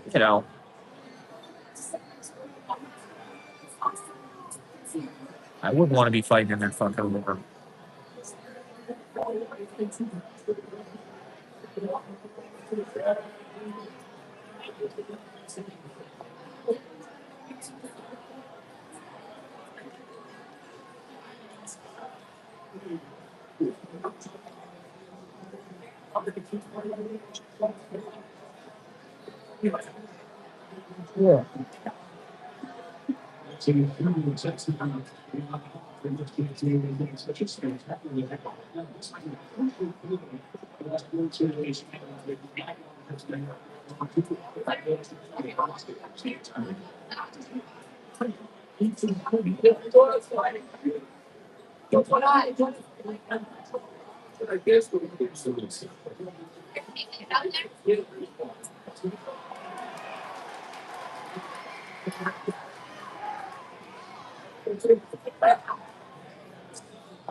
Can you hear that?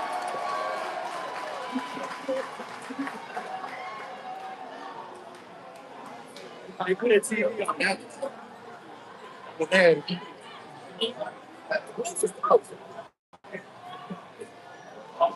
what? Oh my God! Yo, bro, the niggas think it's us.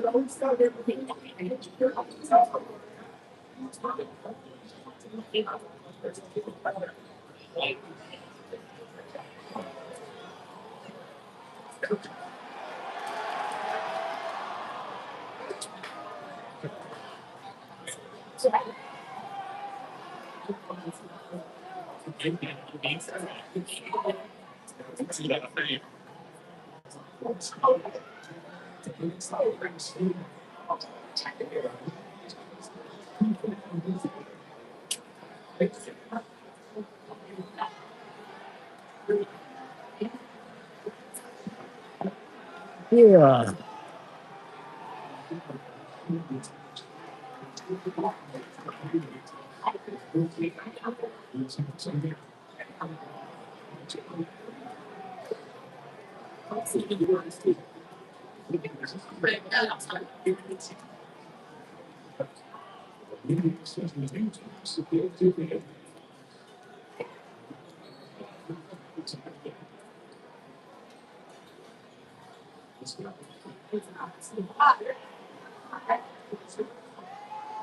Ugh.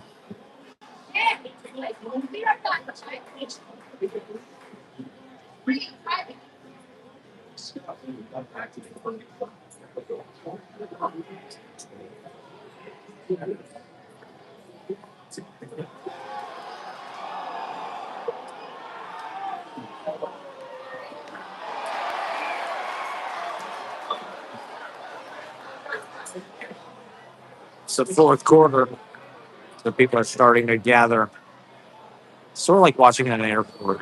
I mean, I guess it is a train station.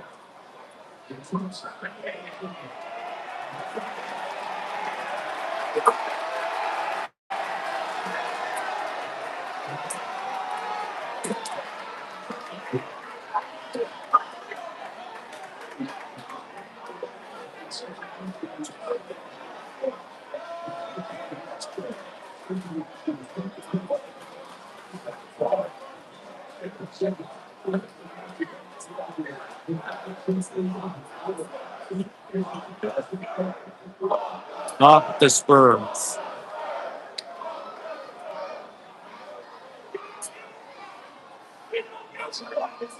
Not the Spurs. Not the Spurs. Ugh.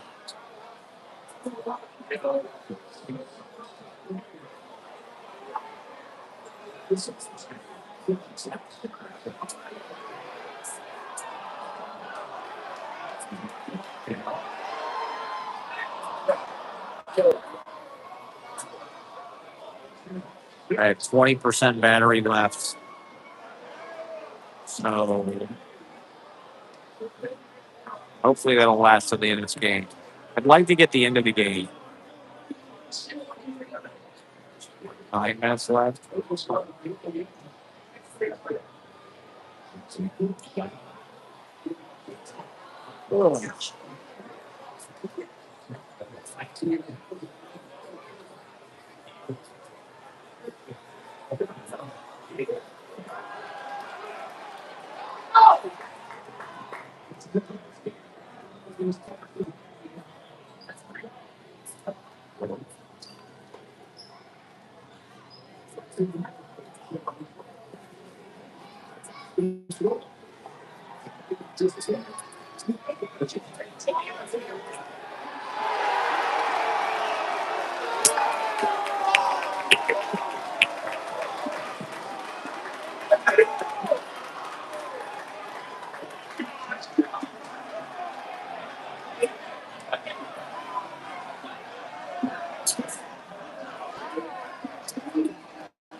The people coming in is I don't know.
Now they're gonna put in a shitload of commercials, just fucking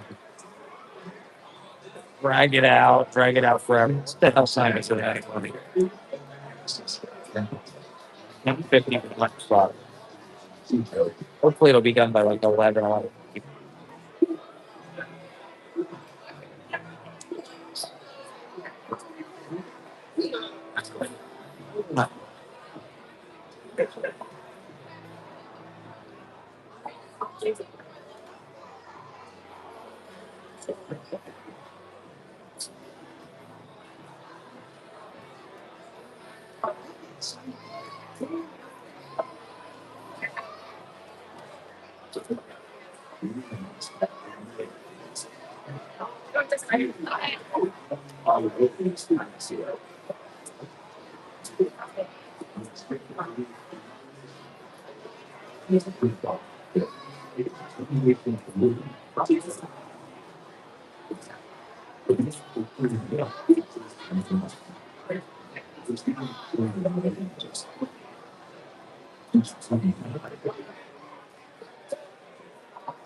Yeah, I'm not getting there. I would love to, but I can't see it. I forgot it. Okay.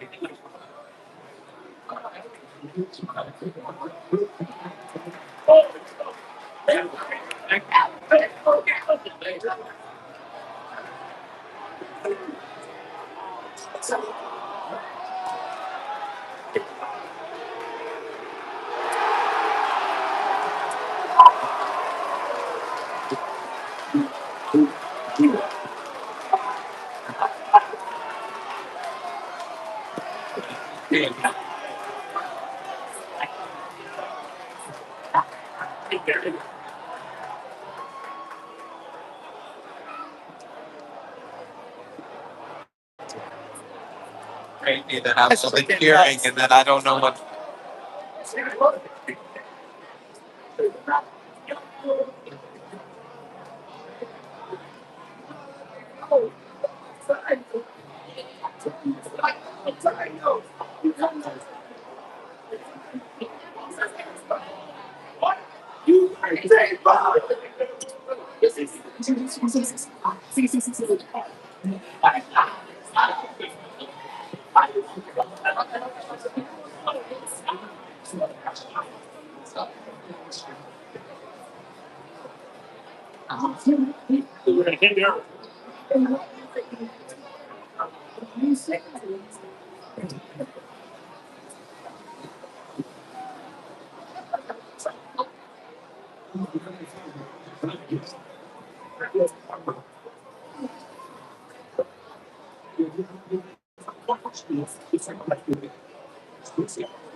$6 big box. I just had that. Popeyes. I don't know. Popeyes has got to be a Scion. I think Popeyes is an anagram for Scions. Why else is everything getting more expensive and Popeyes is proliferating? There's Popeyes everywhere. There's more being built and somehow they're like cheaper. They're like lowering their fucking prices.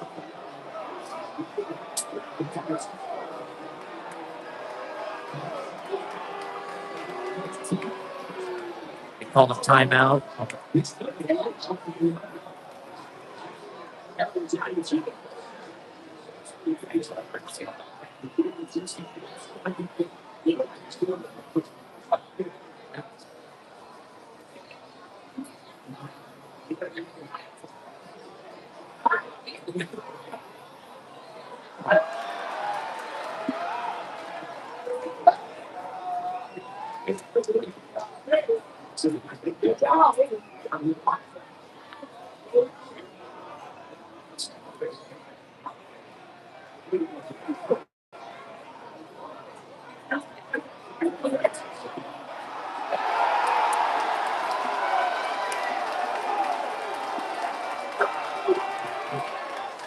I mean, this game pretty much over, right? I mean, we're up 14 with what 6 minutes left.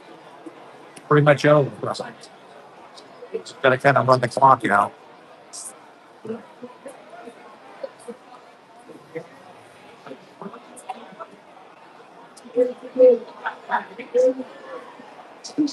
Yeah, it's streaming over here.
This is the spot. This is the spot to watch this game. Fucking Penn Station, Moynihan Train Hall, basement, the Irish exit.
And I don't think it's not to dance. I think we're like,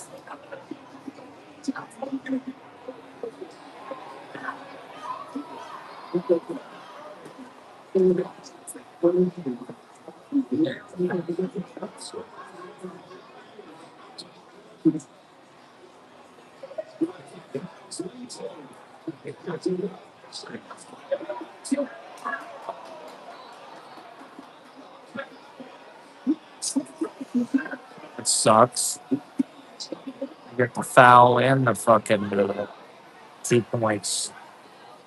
well, Oh, you got David Robinson there. It's fucking Tim Duncan there. What about Ginobili? Who's Manu Ginobili? Watch commercial. Live from the Moynihan Train House.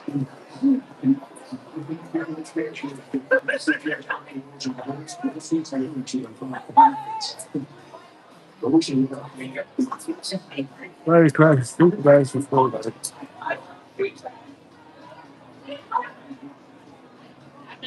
like I'm mom.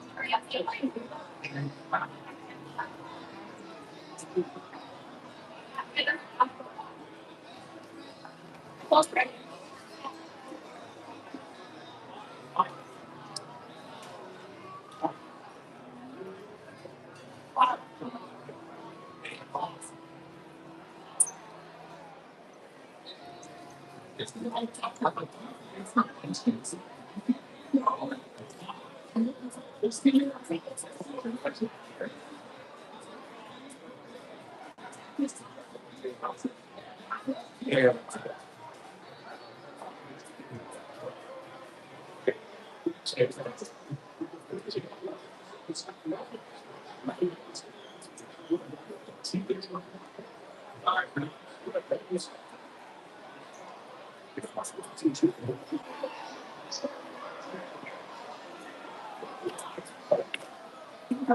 I can't wait to get on the road again.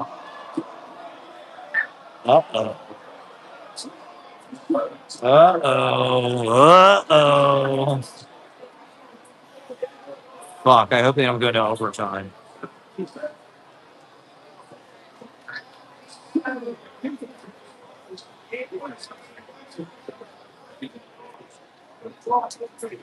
On the road again. Just can't wait to get on that road again.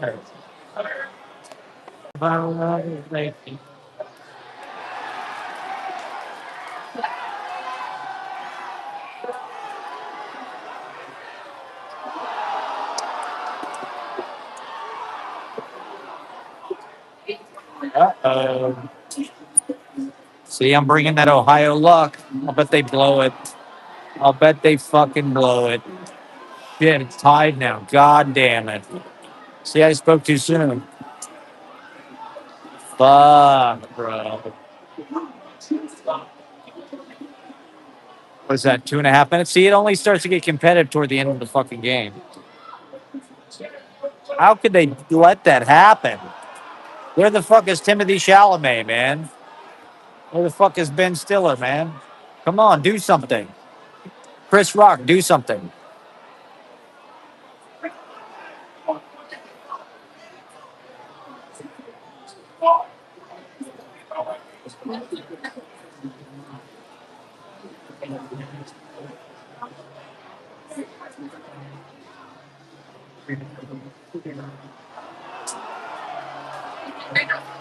Uh-oh, they make a three. Okay. Went out of bounds or something.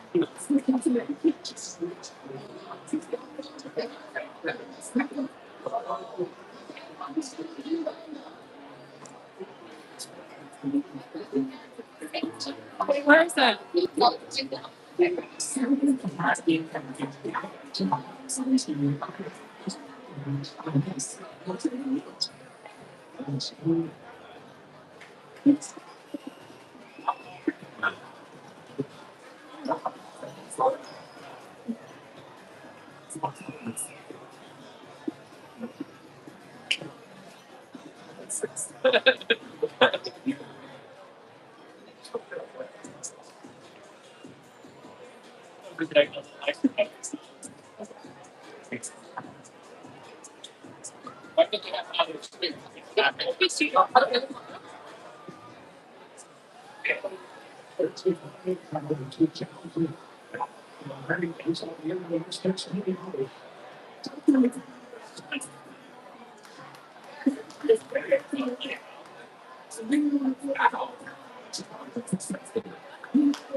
Oh shit! Like, they haven't gone to the two. Is there 2 minute warning in basketball, or they call it something? Guess not. Is there any kind of equivalent of that in basketball? 2 minute warning, or like?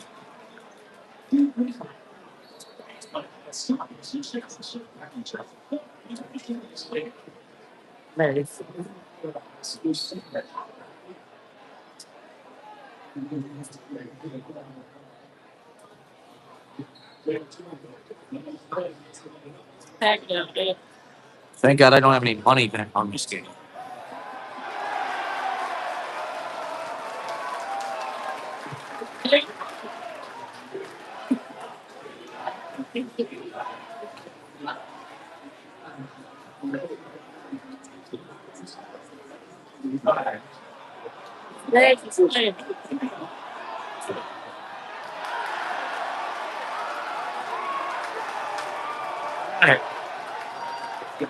Here we go. Here we go. Here we go.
Even the cops are watching.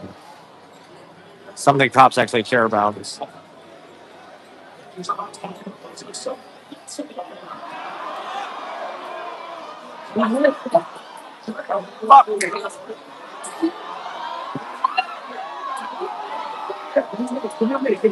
Uh oh. Fuck. Uh oh. See? That is some bullshit, man. That is some fucking bullshit. The whole goddamn game.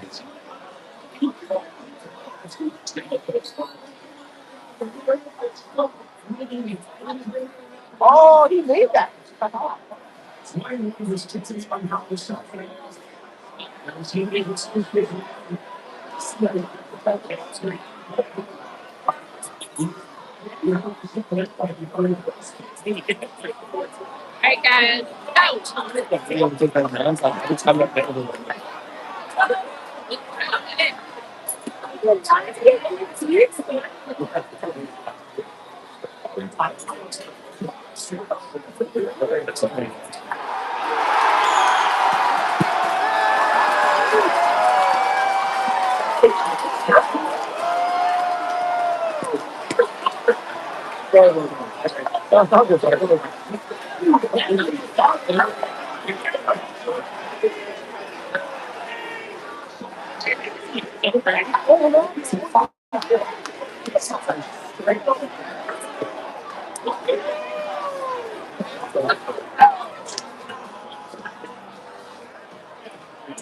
Oh, another fucking commercial.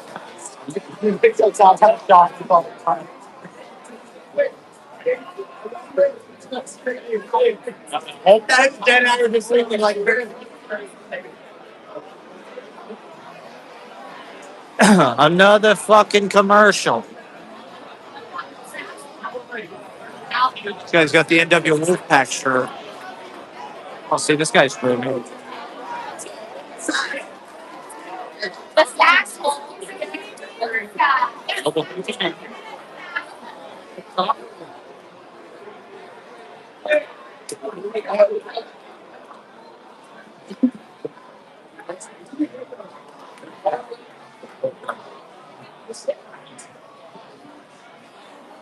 Okay, I'm on 10%. 10%. Okay.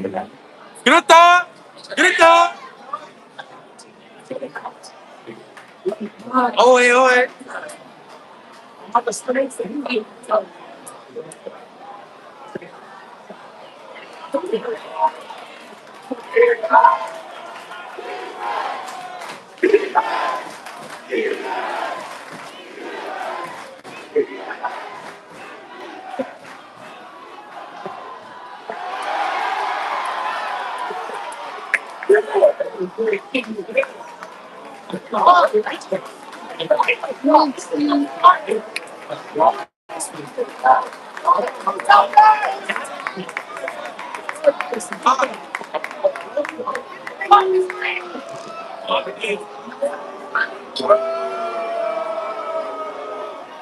Is we a foul or something?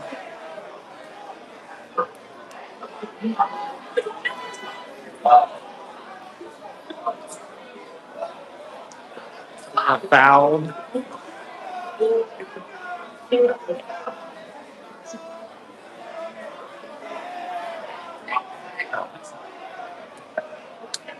No, never.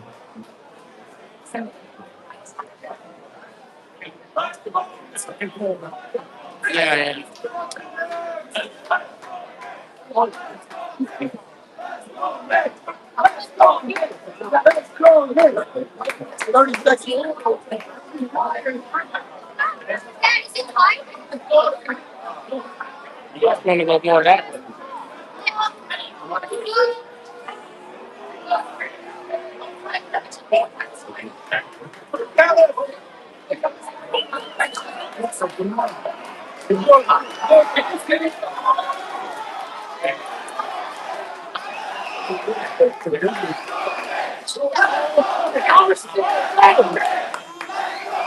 It's funny.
You're watching history, everyone.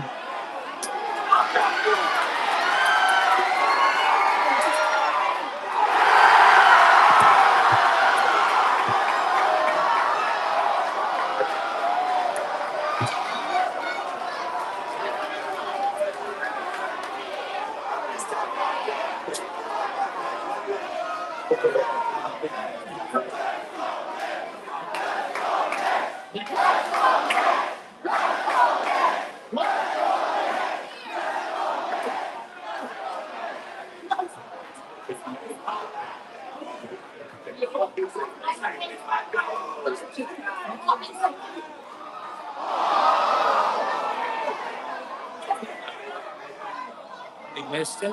He missed the fucking foul shot.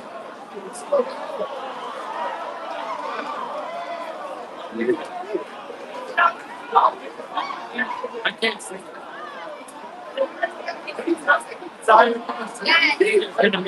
Fucking timeout. Fucking, they missed the goddamn foul shoot.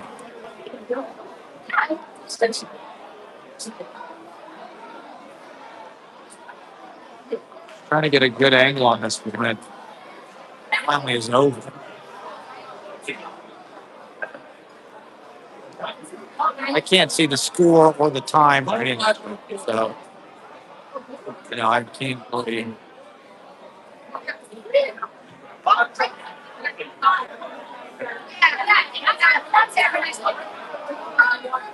You care about the bag.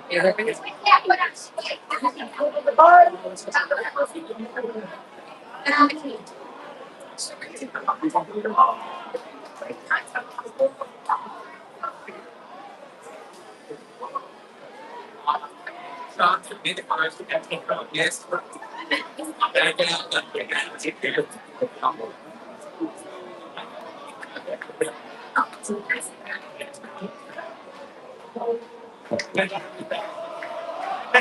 Yeah, let's start the Seven Nation Army chants.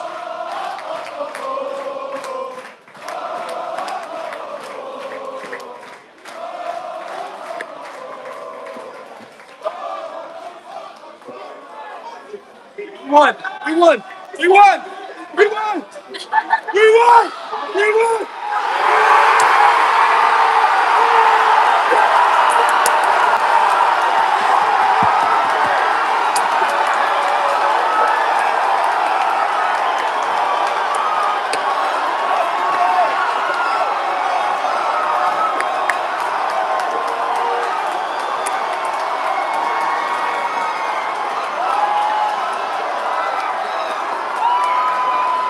Damn Brunson!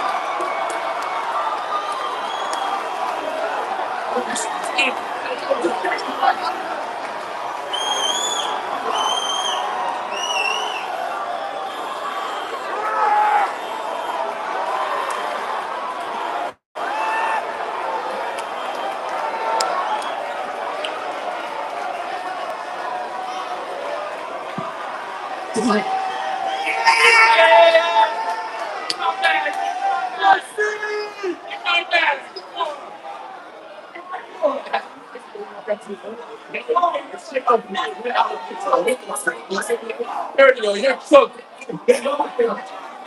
My phone is probably going to die pretty soon, but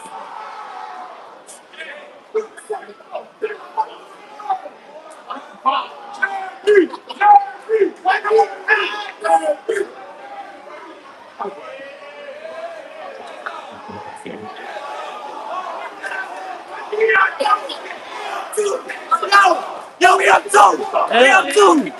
Yo, we did it! This is four. This is four, I'm sure!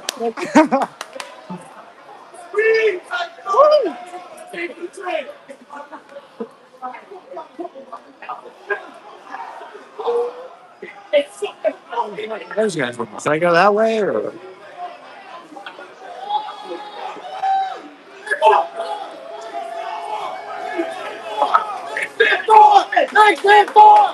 Yo, straight up! Go Boston!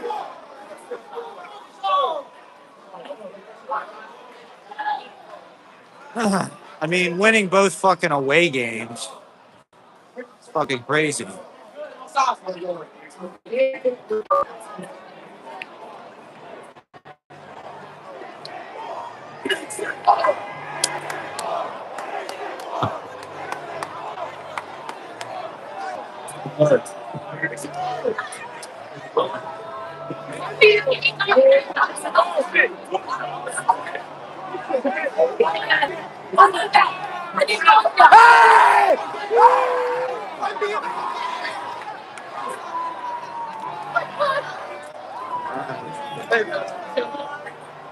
Definitely going to be fucking insane out here.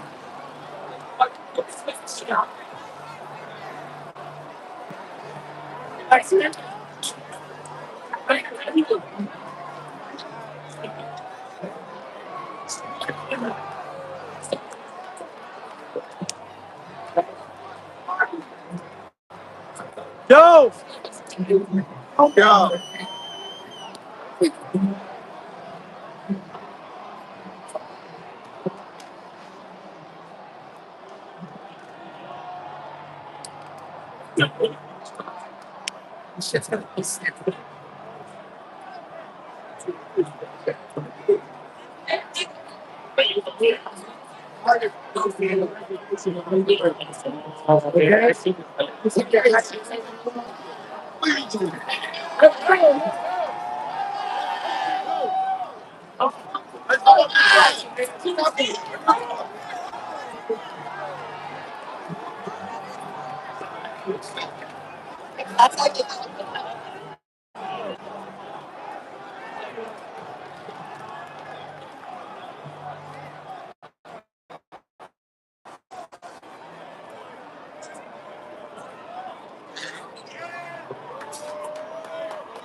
Say it again.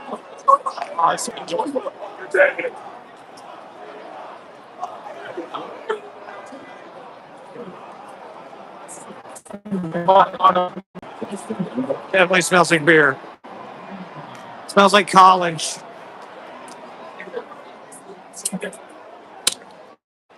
Try to charge my shit. I think people are going to be out there. This guy over here goes, I need a blunt.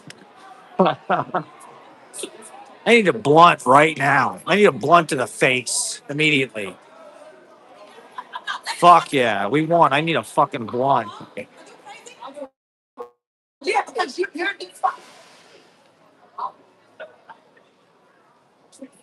I need a blunt.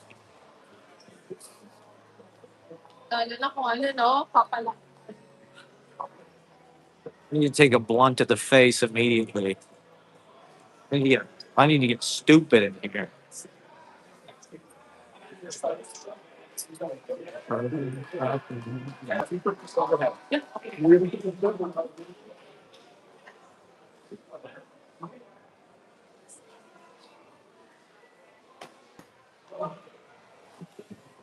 I'm trying to charge this.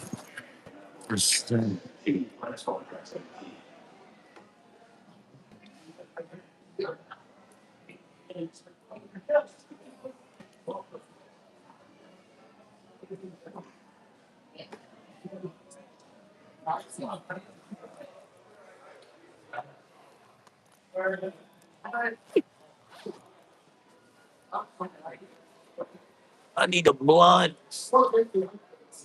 I mean, they won both fucking away games. And New York City could have an NBA championship like within a week. Yeah.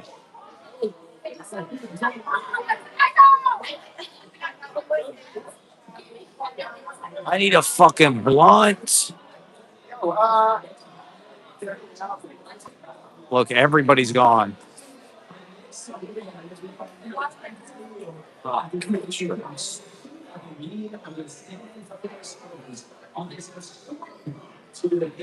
Historic. Oh, there's Walt Frazier. Glide the glide or whatever the fuck.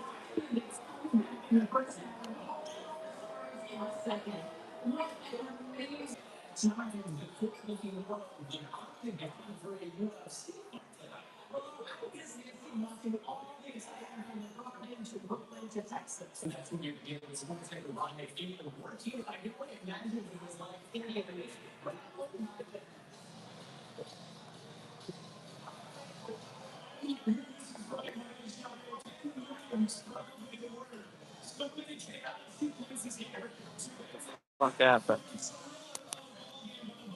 Lost my goddamn camera.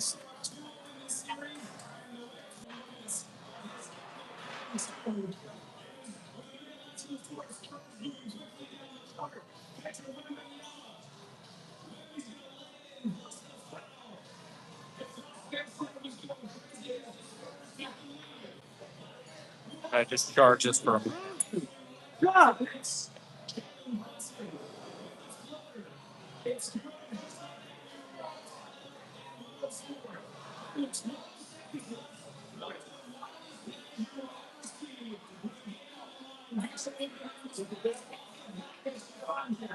What was the final score anyway?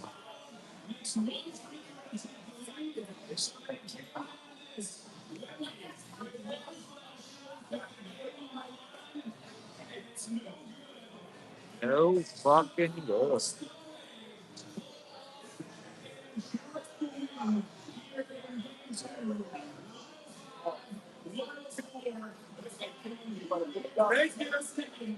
Good night, Spurs. Good night.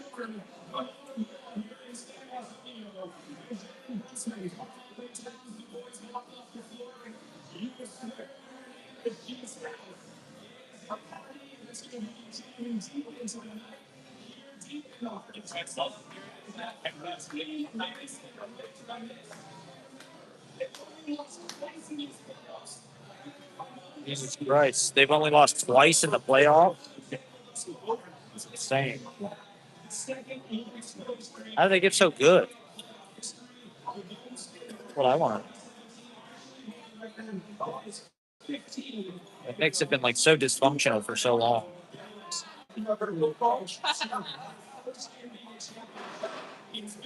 Get your hands off the TV, man, and move.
Look at this. They got basically what's going on outside on the fucking news.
Okay.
Fucking thing didn't really seem to be charging. All right, let's go check out what's going on.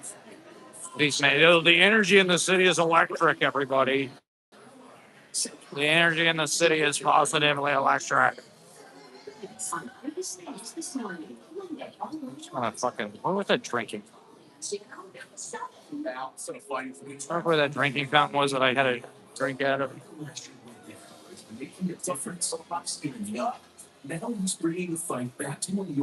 Let's go see what the hell is going on out here. These maniacs. All right, so we won. Good, yay. I'm fulfilled in life now. Something I had nothing to do with. This is 16.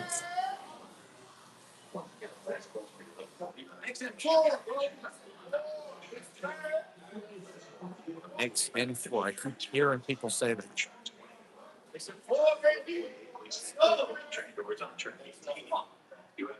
guy put a lav mic in my face. We did it. We did it.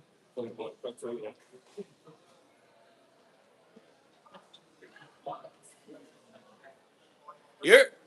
Yeah. Really? New shit? Huh. You heard? Ronkonkoma. Let's go to Ronkonkoma. What do you say? What the hell? Where is the goddamn drinking fountain? Came this way. I was sitting here and went over there. Fuck.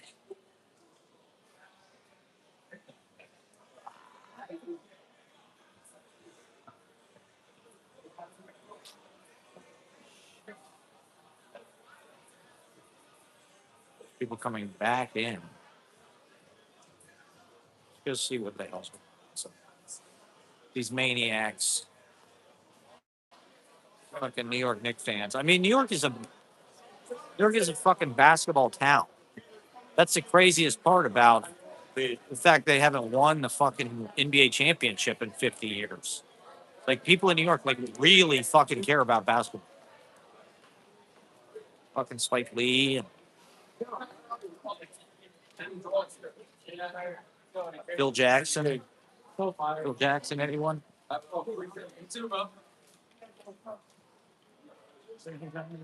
It's not.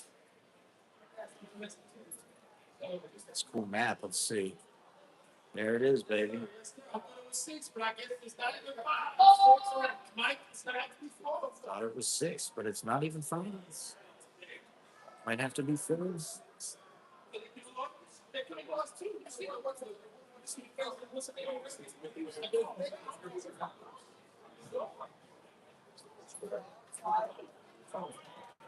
Thought it was 6.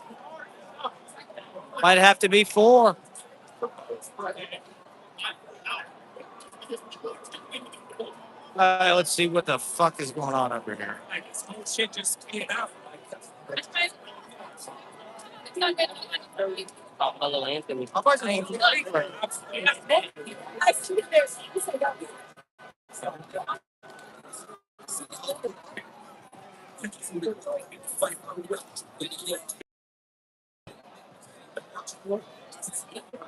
There it is, be live.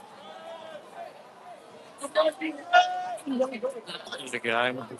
Okay. Is that Kevin Hart? I'm pretty sure that's going to be good.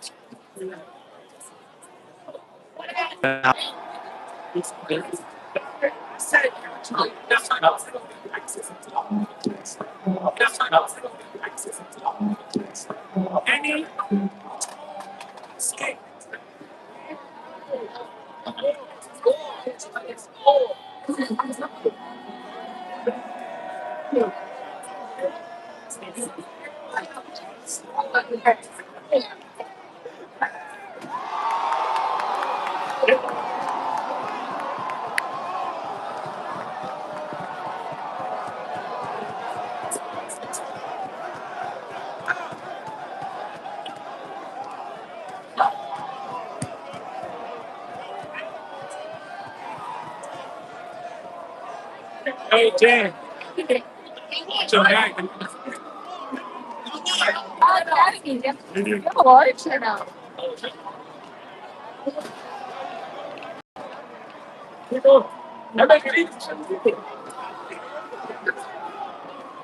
The world's most famous arena.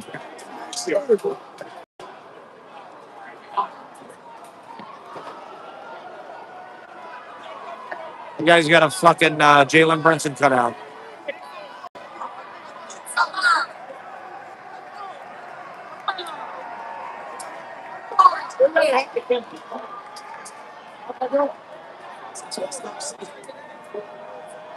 You know, just smoke weed while you're on DraftKings winning.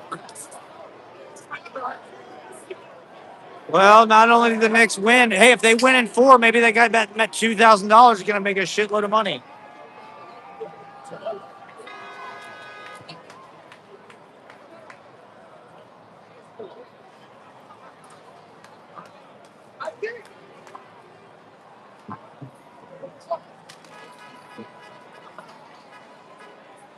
Right there.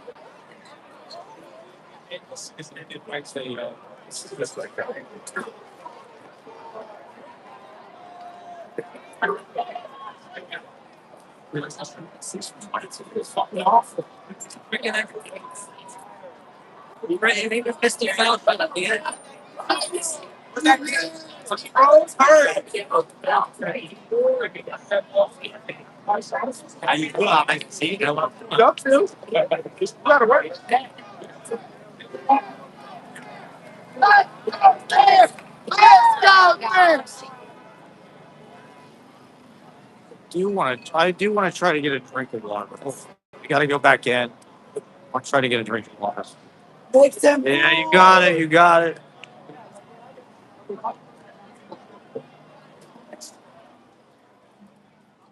Where the fuck is this drinking fountain?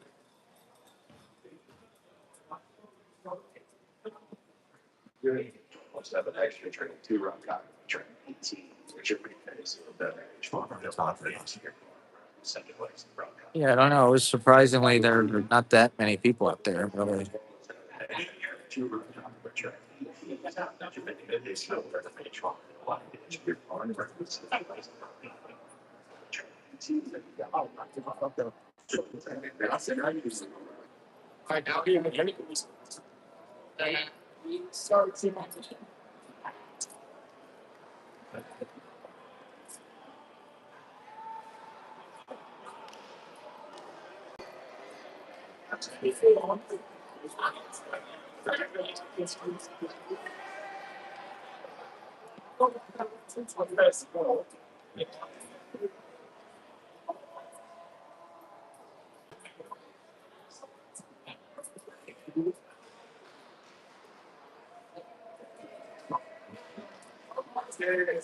It's man, this guy's like washing his hands on the fucking.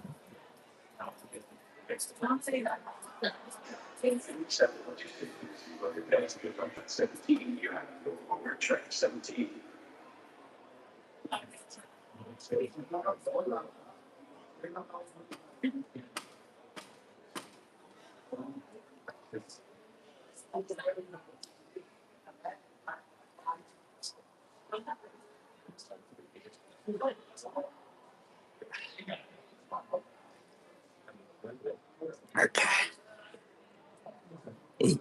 that's enough for now. All right. Well, my phone is probably gonna die pretty soon. Was that exciting? Big New York basketball broadcast. I feel like Howard Cosell. Howard Cosell, live from Madison Square Garden, the world's most famous arena. Nobody knows who that is anymore. All of my jokes are from like 1995. Howard Cosell, live from Madison, from Moynihan Train Hall here. Across from the world's most famous connection. What does that mean? My connection sucks? Probably because everybody's trying to do this.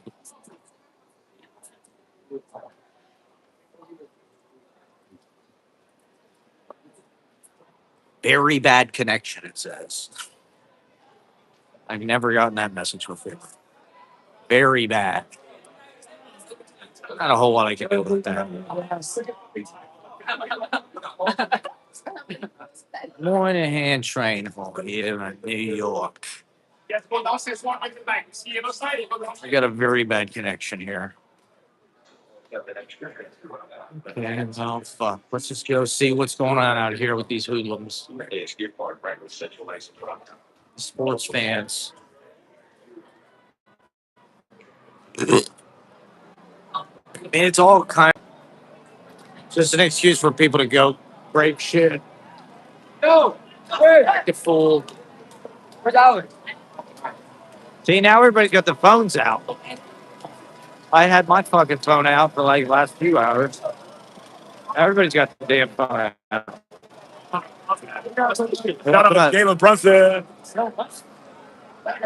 Shout out Jalen Brunson. And Jalen Brunson's not gonna have to pay for dinner in this town ever again.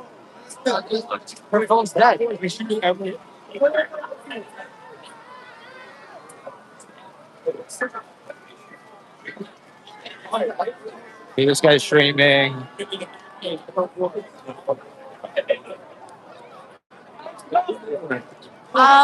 That's Same thing. Just a month from now, Taylor and Travis are gonna get married right there, where the Knicks win the championship. Wow, it's a fairy tale. How narcissistic. I saw they're gonna sell tickets to their wedding. It's like a ticket to fucking Taylor and Travis's wedding is at $8,000. Like, is it a fucking gig?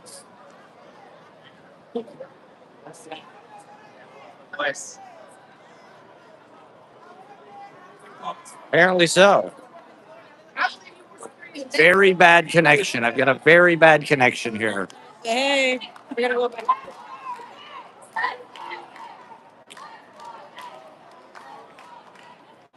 I mean, is this easy for you guys to watch? I don't know. I don't know. Should I go that way or? Okay, I don't. I don't know if there's anything more exciting that way. I'm gonna go down 8th Ave south. Probably the most exciting street action is like the north side, like 34th. But there's still 2 more games at least. Very bad connection. Sorry, I'm sorry. There's not a whole lot I can do. You know, fucking, one fucking. We're 2 up in the NBA Finals. People are excited. What can I say?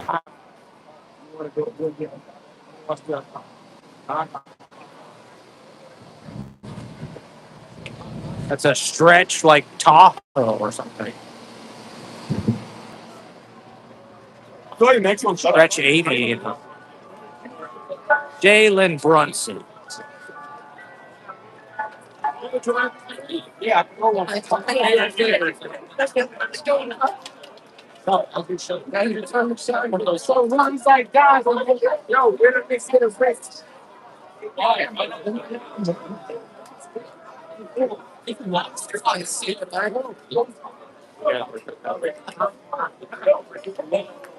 Weed store.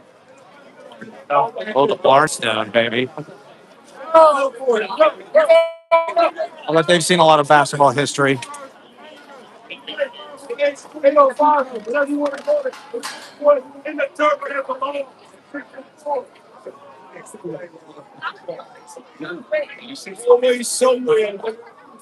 I'll have a doorman. Even though he.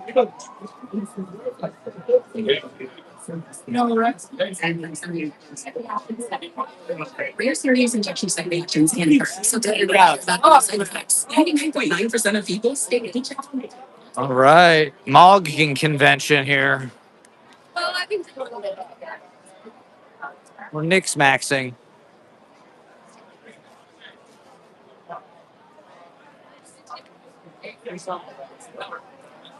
Well, we've checked out the vibe around MSG. I want to see some of the other neighborhoods' reactions and shit. I'm gonna stream till my phone dies.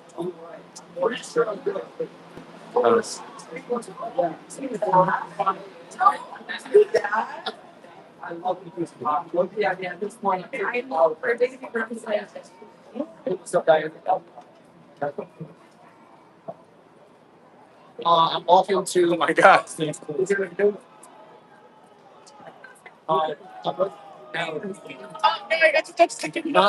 Hunter Biden 28. Hunter Biden 28. Biden Harris.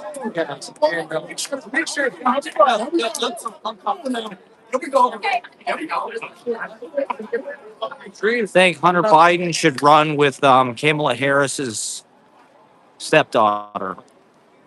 Whatever the fuck her name is. Kamala Harris is like Bushwick's stepdaughter.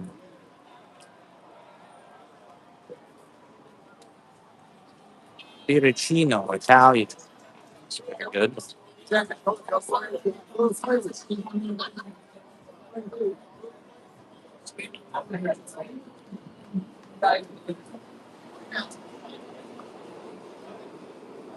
Fuck, this was Castelli Cafe. Now it's called Lost and Found. Wow. There's a fucking Knicks game and they don't have anybody in this place. It's a nice bar. I don't know. I mean, the location just sucks.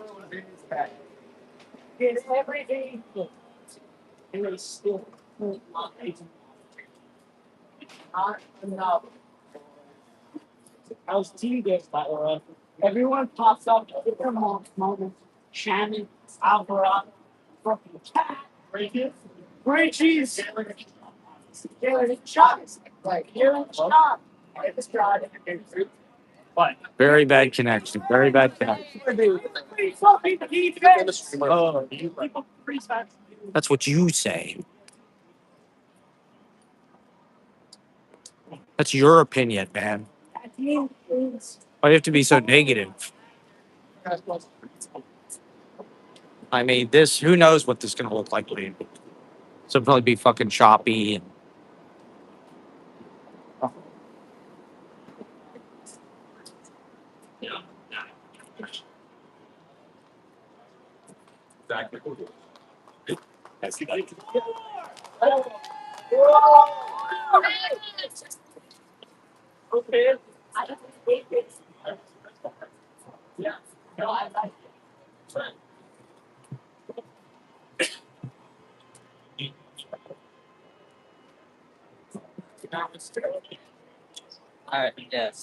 Knicks and four, everybody. Knicks and four.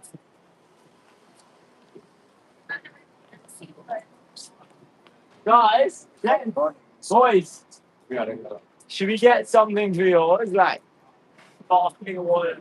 What are you? Oh, we got sparkling water. Sparkling water or something. Should we get something?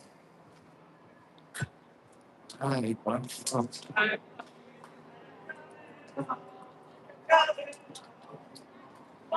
extended four, bitch. Oh man, they got a fucking Lidl here now. Fuck. Dude, that would have been like, because I lived on 21st. Fuck. It'd have been like 5 blocks from my house. Bitch. This is another reason why it sucks I had to move.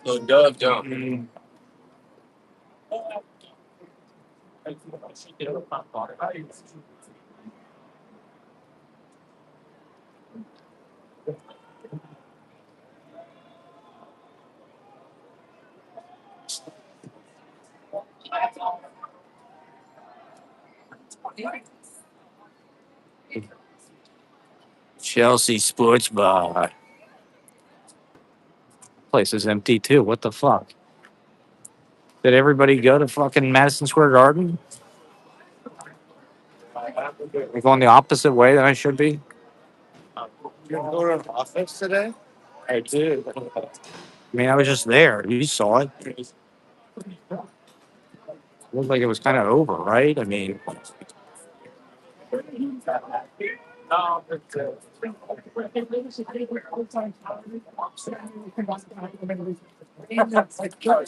Just Sunday, Monday.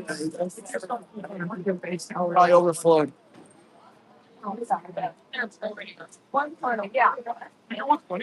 uptown.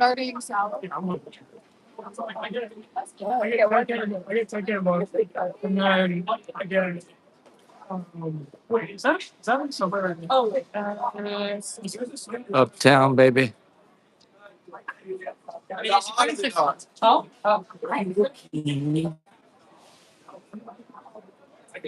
Fuck, Dollar Pizza went out of business. Castelli Cafe did a few gigs there in 22, I think.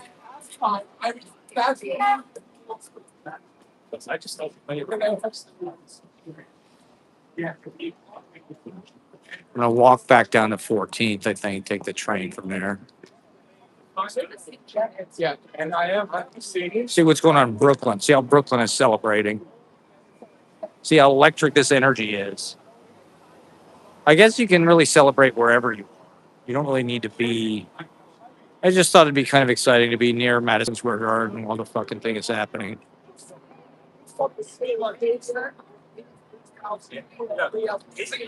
But the outside, I mean, it's just a maze of fucking cops and barricades and shit like that. So it's like not that easy to get around. You know, everybody's moving super fucking slow. You're just kind of like in a big crowd. It's like, okay, well, this kind of sucks.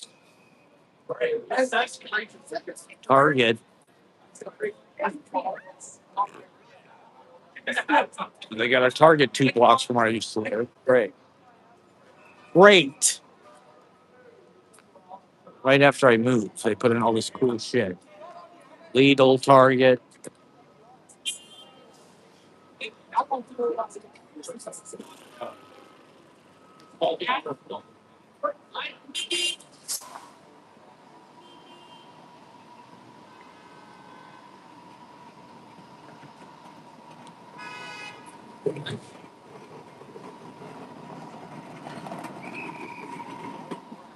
These guys are at fucking work.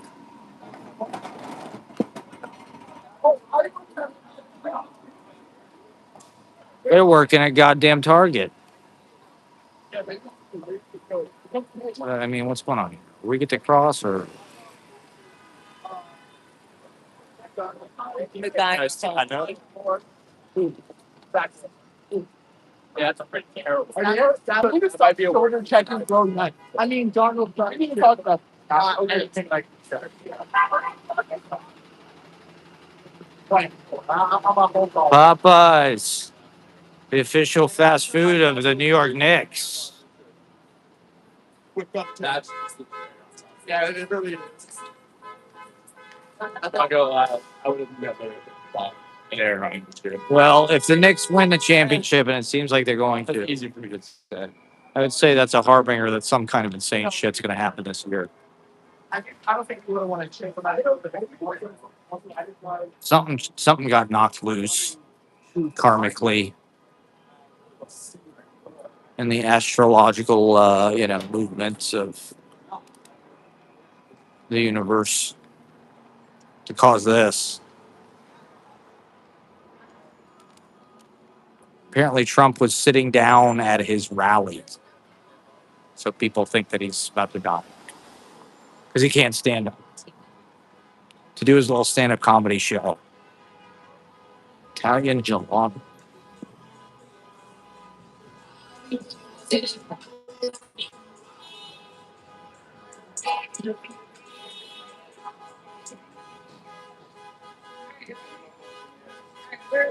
Very bad connection. How can my connection still be this bad?